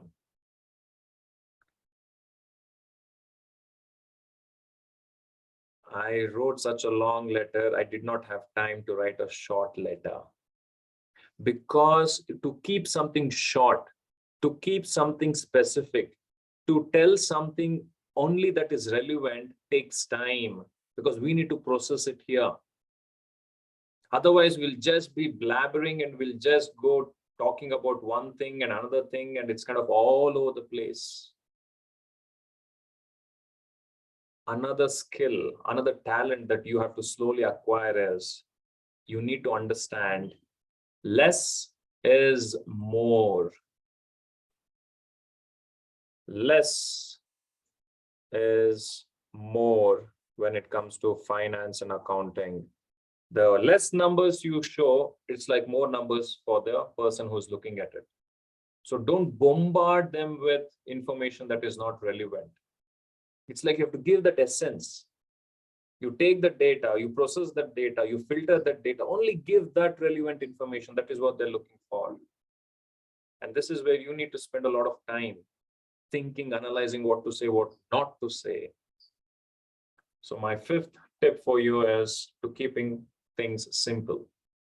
So as we discussed, it all starts with data. And then we filter the data where it becomes information, we process it where it becomes relevant information. Now, data comes from different sources. You might have it on your accounting software, you might have it on your ERP software, you might have it from another point of sale. There's from so many places you're gathering data. And once you start filtering it, you go about giving reports with regards to what's happening in different departments. Now that needs to be further analyzed and processed. And then you have to give only relevant information to your end customers. So this is where there are n number of analytical tools that are in the market. But I wanted to quickly show you the tool that I developed with known people. Like, for example, the software is everything that I just mentioned. Let me quickly share my screen, because if I share it on what I'm sharing, then it will not be very clear. Yes, I can share my screen. I hope my screen is visible. Yes. Okay. Let's say where you see this Pepsi symbol, this is where the business is. Money comes in. When will money come into the business? It will come into the business when we sell in form of incomes. Money will also come into the business in form of liabilities when we borrow. What happens when money goes out? Either it will become an expense or it will create an asset. We have liabilities, assets, balance sheet. We have incomes and expenses, profit and loss statement. And for whatever time period we want to compare, it will tell us how much was the sales top line. Debtors, creditors are money supposed to come in, money supposed to go out. And then cash that is available, because we know profit is not cash. Let us start with that. I call the software as BEHIFE, B-E-H-I-F-E. BE stands for break even. Do we know on which day of the month business hits the break even point? HIF means hindsight, insight, foresight. What happened, what's happening, what might happen. And something called as effective financial management. Let's say this business has made 93 million from 3 different categories, category A, B, C. Out of which, how much is my cost of goods sold or cost of sales, how much is my gross profit, and how much is my profit before tax. And then where should my cost of sales of 5.59 million go? To which vendor? Fixed expenses, how much salary, how much traveling expense, how much rent, so on and so forth. See, it's like, imagine we buy a cup of coffee and we pay $5. We just pay $5. We don't say here is 30 cents for coffee powder, here is 20 cents for milk, here is 10 cents for cup, here is 50 cents for rent. We just give $5. What most people do is they're like, oh, $5, it's my money, and they put it in their pocket. Instead, if we can clearly make them understand out of that $5, how much will be my leftover after paying so many vendors and stakeholders, then to a great extent, we will understand effective finance management. Now, any product or service will have its own direct expense and variable cost. Now, do we know what happens when the variable cost varies? In fact, I developed this for our industry. Our family business is in manufacturing carton boxes. You know those brown boxes? That is what we manufacture. My father started 40 years back and is still pretty active. So let's say to manufacture one box, which is 150 GSM thickness, 7-ply box, we sell it at, let's say in India, 50 rupees. We have a margin of 38%, which is 19 rupees. And we need raw materials like paper, adhesives, printing, stapling. After or during COVID, because the import of paper was drastically impacted, the price of paper was going up and down. So when that happens, immediately we'll know how it is going to impact the profit margin. So if it goes up, then accordingly, I will raise my price to 58. Then immediately it comes to the margin that I want. This way, if I do it for each and every product or service, I know which product is like burger, which product is like cookies, which product is like Pepsi or Coke. Now, break-even point. On an average, which day of the month we hit the break-even point? Ideally, earlier the better. Now, if the break-even point is getting achieved later during the month, then probably we will not have much. Oops, I'm just selecting randomly insufficient data. Anyway, it's a demo tool. Then we can compare pretty much the payables and receivables. We can compare how much cash we had on a month-on-month basis. Here is the breakdown of profit and loss statement. How much was my incomes? How much was my cost of sales? And if I want to know within this, what exactly is happening, I click all of it, which means it is all there in one place. The data that I want to dig in is at one place, rather than pulling out different Excel files. After discussing with a lot of experts, I understood this is how a balance sheet should be presented. We have liabilities, we have assets. We have long-term liabilities, we have long-term assets. We have short-term liabilities, we have short-term assets. Ideally, long-term liabilities should be used for long-term purpose. So this will clearly tell us from whom we have borrowed, from which bank, and what's the interest rate. Oops, I think there is someone who is speaking. May I request you to kindly mute yourself? I'm not sure who it was.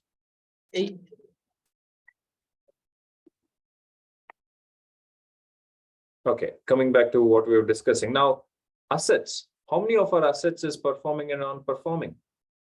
We can keep track of all of it. Now, debtors, who are these people who are supposed to pay us and when?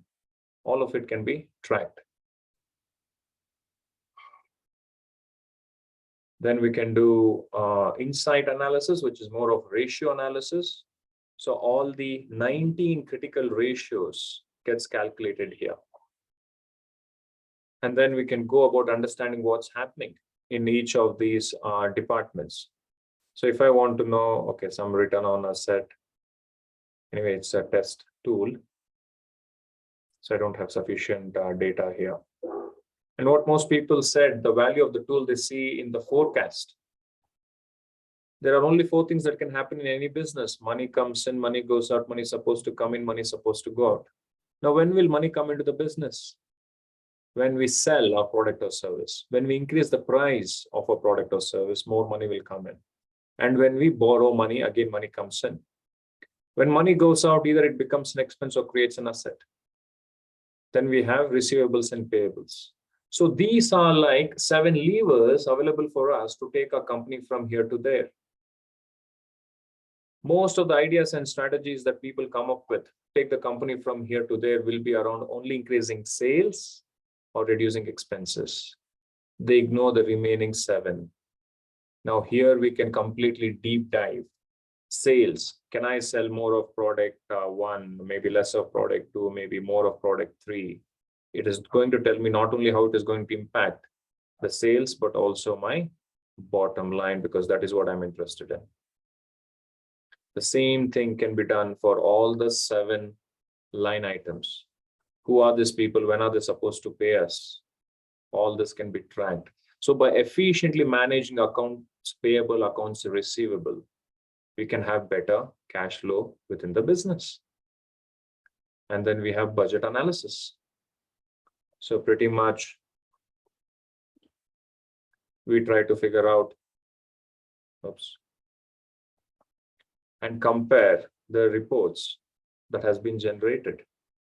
Anyway, I just wanted to show you, because if we can prepare something like this for our own organization, then to a great extent, we'll all be on the same page. And we can always use that as a platform so that we can continue to have the conversation with the top decision makers. So my 5th tip for you today when it comes to storytelling is keep information simple and specific. We have to take data, we have to filter it and process it. Let us not send big Excel file of fancy, colorful reports, which is filled with numbers and data. And we think the more bigger the report, the more important or more valuable it is. No, less is more. Can you squeeze in whatever you want to say in just one page? It will be so difficult and challenging, but yes, if you can give a snapshot of what you want to say to the higher department in one page, then nothing like that. What do you see on the screen? What do you think this is? It's kind of food, Indian food, dodi or something. It's a kind of a food, it's a pizza base. Doesn't matter what pizza we order, the base usually remains the same, right? Whether you want vegan pizza or vegetable pizza or non-veg pizza with pineapple, whatever it is, the base remains the same. So similarly, when it comes to storytelling, when it comes to communicating numbers in form of stories, there is a pattern, there is a base. And let me share with you. This particular person called Dr. Bernice McCarthy, back in 1970s and 1980s, she was curious to know how come there are certain speakers who are highly knowledgeable. They would have done their PhD, they would have got their doctorate, they would have done so much of research. But when they go about sharing that valuable information with the audience, after 5-10 minutes, the audience are like, oh, I'm done with it. But valuable information, still audience are not really interested, or they lose interest. On the other hand, there are speakers who could grab the attention of people for hours together, and still audience are like, give me more, give me more. So she got really curious and she started observing. She traveled the world following all these speakers, and she came up with something called as 4MAT model. You can Google it. There's a lot of articles, videos, in fact, by even Bernice McCarthy herself. It's called 4MAT model. So in this model, what she understood after observing all these amazing, engaging speakers was all these speakers who can hold the attention of the audience from the word go. They first answer the question, why, from the audience perspective. Why should I listen to this particular person? Why should I understand this particular topic? Why am I sitting here learning this? This is the question that we will have at the back of our mind when we walk into any room to hear someone say something. So these people, they try to establish the why. Do you remember how I started today's session? Probably half of you were exactly now at 11 o'clock, you were there when I started. Do you remember how I started? After, of course, thanking Dr. Geeta for introducing me and welcoming you all What do you think I did?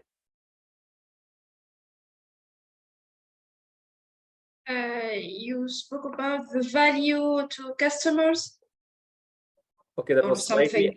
after that. But anyway, After. thank you for sharing that, Camelia. I asked all of you how much is 1 plus 2 plus 3 plus 4 plus 5. Okay. I missed this question. And then I asked you how much is 5 plus 5 divided by 5. So my intention was to establish that why. Yes, you're already experts in finance and accounting in what you're doing. But when it comes to communicating, this is why we need to understand. We're talking about transformation, digital transformation. So I went about digital, the why, starting from byte till megabyte to gigabyte to zettabyte. I showed you that. Then I spoke about finance. What are those words that comes to your mind when we talk about finance? This is why. What comes to your mind when it comes to transformation? This is why. So that was my intention behind establishing the why. Because once people are curious after hearing the why, then obviously they would like to know, okay, tell me what I need to know when it comes to DFT, digital financial transformation. But many people talk about the what when they initially start the speech or a topic or a session. Well, let me tell you what digital financial transformation is. But if we have to be effective, first we need to establish the why.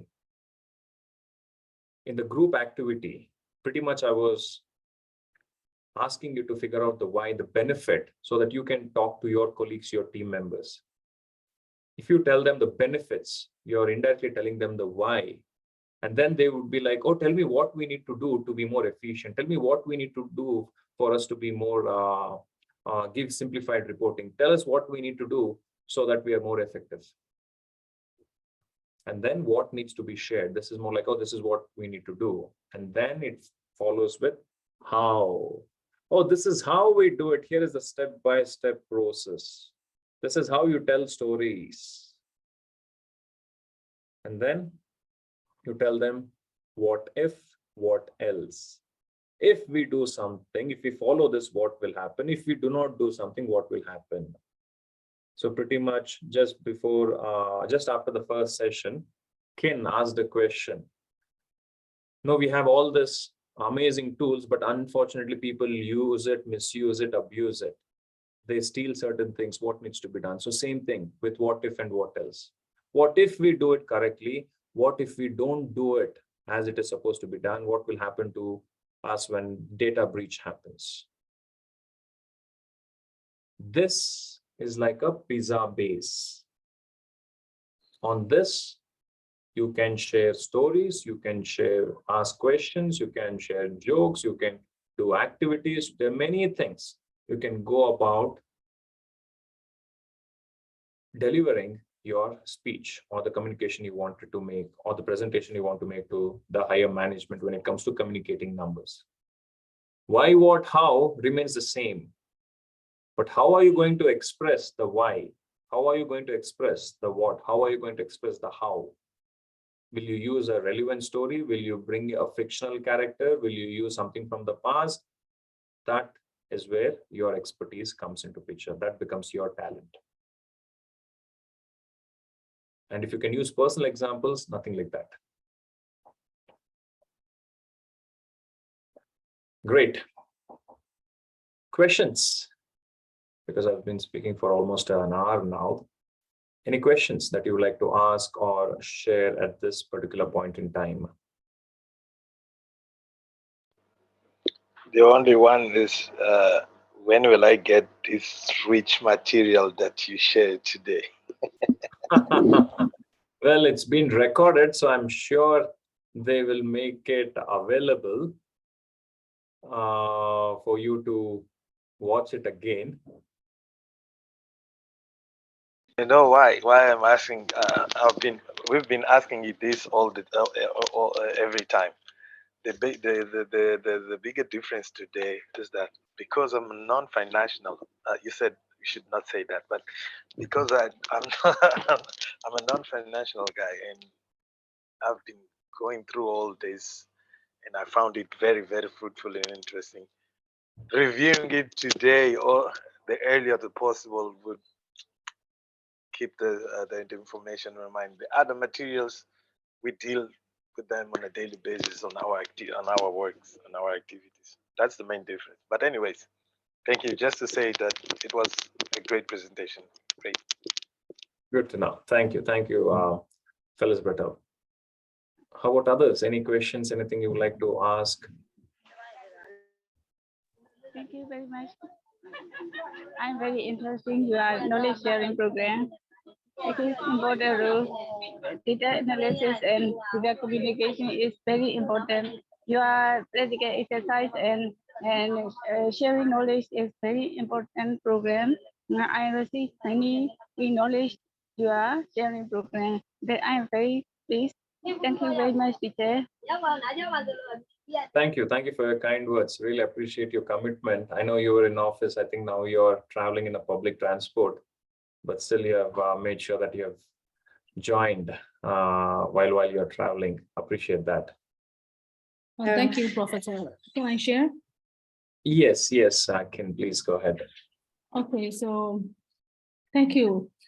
Just one of the colleagues mentioned recently, we are not financial sector, but today presentation and today discussion, today lecture is very informative, and it can ignite our, how can I say, knowledge, because before this, we are not really familiar with financial thing, but today we have a lot of knowledge concerning financial sector, and we understand more that how financial thing is very important to develop our business, our organization. So we're very grateful for today's lecture. Thank you, Professor. All good, anytime. So let me quickly summarize what all we have learned since morning. The first thing is to make sure that we understand as a team in our organization, know on the scale of digital maturity, where do we stand? Most of you said you're in that emergent stage, which is good. However, the challenge is how can we move so that we become more advanced in adapting to technology? Otherwise, we will use something that has been implemented, and if something else comes up, we prefer not to adapt to it. We stick with something that has been used for a while, because the higher management would be saying, we have already invested so much of money and time. Why do we need to update it once again? Let us continue with whatever we have. This is where it becomes very challenging. It's like buying a mobile phone. The moment we do all the research, when we buy a mobile phone, after 1 week, we'll be like, I wish I had waited for another 1 more week, because a new model would have been released. So more or less, same thing happens with technology. There's so much of update that is happening on a regular basis. It becomes tricky. And this is where we need to make sure we only use those technology, or we build something, if at all it's required, that is going to add value for our stakeholders, especially our employees and customers, because end of the day, they are the ones who will be using it. We discussed about cost center and profit center. We have to transition, we have to transform from cost center to pretty much justifying the cost center, and profit center to funding center. So this is where the way we are going to approach the subject finance has to drastically change.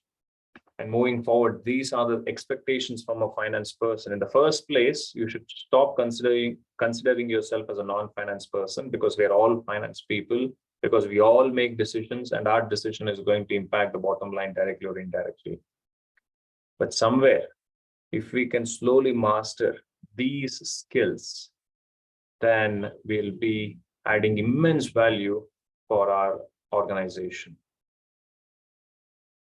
And as I mentioned, having the art of telling stories will be an amazing asset, because this way we can have meaningful conversation when it comes to speaking the language of business that is numbers.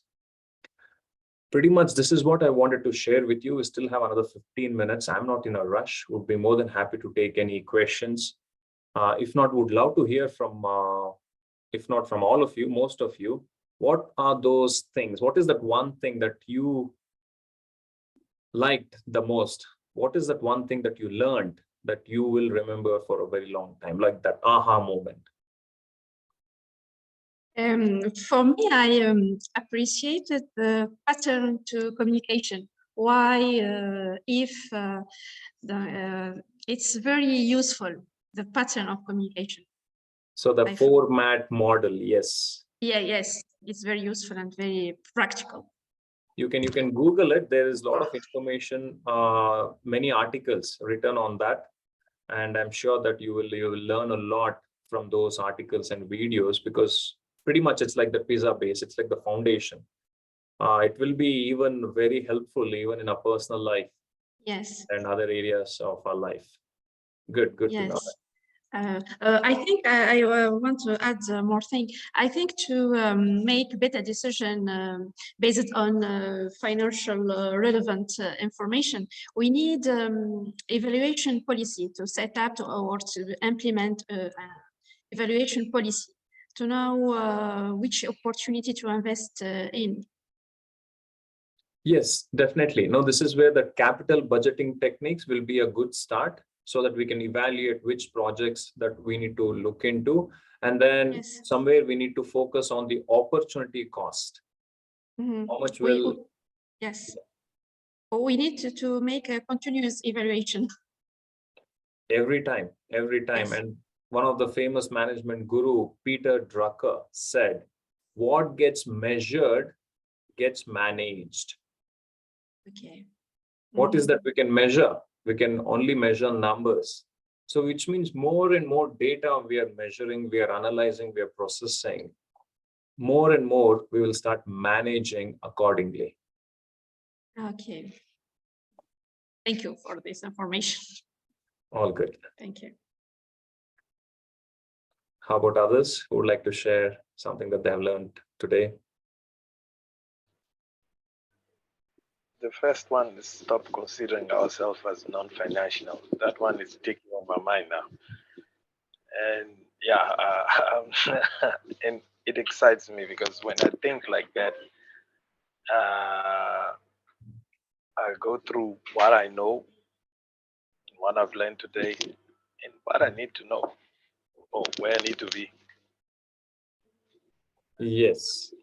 It's the end of the day that mindset of having, of somewhere taking that responsibility, saying that any decisions that I make will directly or indirectly impact the bottom line. It makes us accountable to a great extent and take a lot of responsibility. And pretty much I tell people, because I had this particular student in one of my MBA class. Again, these days, now teaching to this generation is very challenging because the attention span is very less. So this person, now the student asked me this question saying, Mr. Chinmay, with all the things that you have learned in the last 10, 15 years, if there is one thing that you want me to learn, what would that be? So imagine he wants me to know, pretty much condense everything, squeeze everything and give him that one thing. Fortunately, I had thought about it because I've written a couple of books. And I said, if there's one thing that you would like to walk away from this session as, ask yourself from here on, whenever you're going to make a decision, ask yourself, how will this decision impact the bottom line? And then to a great extent, the way you're going to analyze that particular decision or scenario will be different. How will it impact the bottom line? This pretty much will cover many areas and then will make you think from different perspectives. Great. Thank you. Thank you for sharing your thoughts, fellas, brother. How about others?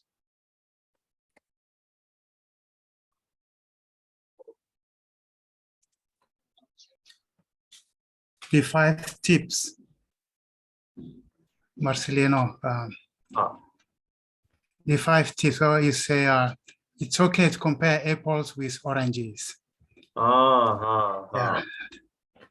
sort of because in many cases, if we are manufacturing cars, we look on our competitor who is also manufacturing cars, and we keep on, chasing each other, the models, etc., etc. But yeah, what I learned is like, okay, no matter whether you are manufacturing cars, it's okay to look for other type of industries and learn from them. How are they, or what are they doing to improve their businesses in terms of selling, etc., etc. So this, of course, all the 5 tips, but yeah, I can develop more this one. Okay, good to know. Thank you for sharing that. I can add more. I'm in telecoms area here in Mozambique, and it used to be common thing whenever and we have 3 mobile operators in Mozambique. So it used to be common whenever one could launch one new product or service, the others will come, running to, imitate doing the same thing. So it has been for a while being like this, which means that, well, if one, one should not stick to another one, but one should think differently, go like getting out of the box and thinking differently, checking what are the others who are out of this industry doing in order to improve their selling services, etc., etc. So it has been very useful. Good to know. Thank you. Maybe another 1 or 2 before I hand it over to either Dr. Shikha or Geeta ma'am.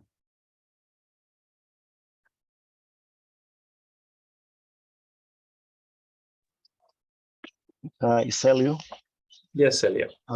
I like to hear about the Delta 4 because it's helped us to know that the digital transformation bring us the advances or no. I like it. Yes, yeah. But I'd like to comment about this lesson today. Yes, thank you. Yes, all good. Thank you. So that's what now once that customer experience is more than the Delta 4, then they'll be so used to it that they don't want, because the comfort zone is entirely different now. Good that you picked it up, Celio.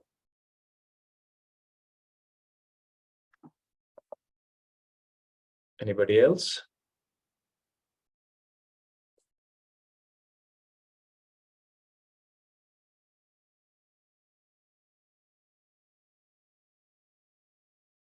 Okay, probably in that case, Geeta ma'am or Dr. Shikha, would you like to take it from here?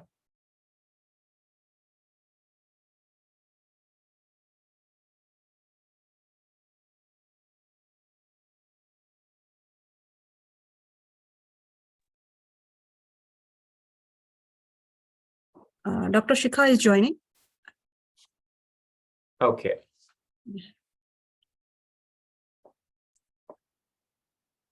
Well, we still have less than 10 minutes. So in case anyone would like to add something or ask, feel free to do so. I hope that the sessions that you have been attending, probably from last week, you're finding it valuable. Most importantly, it all comes down to execution. Because knowing is knowing, doing is doing. So there's so much of information out there, but if we don't do something with that information, if we don't execute, then we will feel good that we are more knowledgeable, but somewhere we need to execute and then see the difference.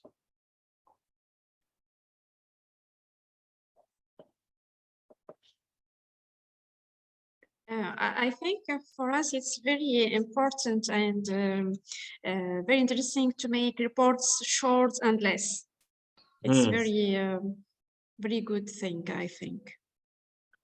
And I was told the average length, I'm sure you would have watched TEDx, those talks, which was initially 19 minutes. Now it's like 17 minutes or so. Now, what they have figured out is, because one of my known contact, he's the curator in TED for TEDx Melbourne.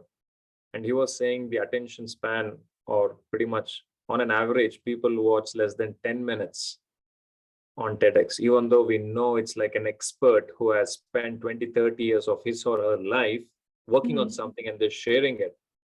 But most of the people don't want to listen for more than 10 minutes. So attention span is going down, and this is where less is more. Yes, should make it short and yes.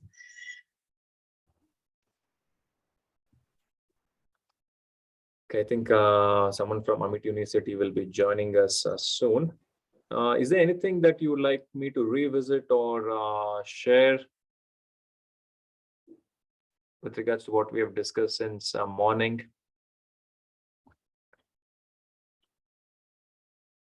Let me quickly go through it in case if there's something I would like to further dig deep. More or less, we covered pretty much whatever I wanted to share today. I think, yes, Dr. Shika is here. Yeah, hi, Chinmay. I think you are through with the session, an interactive session, I must say, because most of the participants were eagerly waiting for your session when you took initially, previously a day before. And I can sense that inquisitiveness among the cohort. So yes, it has been an interesting session because finance is something which we are never been, have never been tried to neglect it, nor we have chance to do so. May it be in organization or in our daily lives, we have been talking about many aspects of finance, accounting and all. So thanks for being here, taking out time, Chinmay, for the entire day. I must say that you are in different time zone. Everybody else is in different time zone. I can sense our participants is starting their day from 6:30 in the morning and then coming across with our training sessions, simultaneously working at their workplace. It has been a pleasure to have you, Chinmay, here. Thank you so much. Pleasure. Thank you. Thank you for having me once again to share my thoughts and pay forward my learning. I hope that the participants found it useful. Well, I enjoyed because it had been a while since I presented on this particular topic, so I had to really refresh on certain things, but it was good overall. Thank you. Great, great. So participants, there is the feedback link in the chat box shared by my teammate, Geeta. Please do share your feedbacks. They are really helping us to improve day by day as our learning journey is still on. So fill those feedback forms, and I hope that initial link that we shared last week for certain challenges and the benefits or key takeaways from these sessions, try to jot it down. Those who haven't completed it yet, would request you all to please fill it once again. And in case you want to edit it, you can do so. The rights are still open. And tomorrow we would be having the learning journey again moving on, and we would be at day 8, where we would be talking about the expertise and the functional area in the domain of human resource management. So there we would be having 3 resources speakers for 3 different sessions on human resource and its implementation, its impact, and the new technological advancements that has been taking place in this area. So till then, take good care of your health. We will meet you tomorrow again at the same time, at the same link. Thanks, Chinmay. Thank you all. Thank you so much. Thank you. Thank you, Dr. Shika. Thank you, everyone. Have a nice evening. See you. Bye. Thank you. Bye-bye. Thank you. Thank you,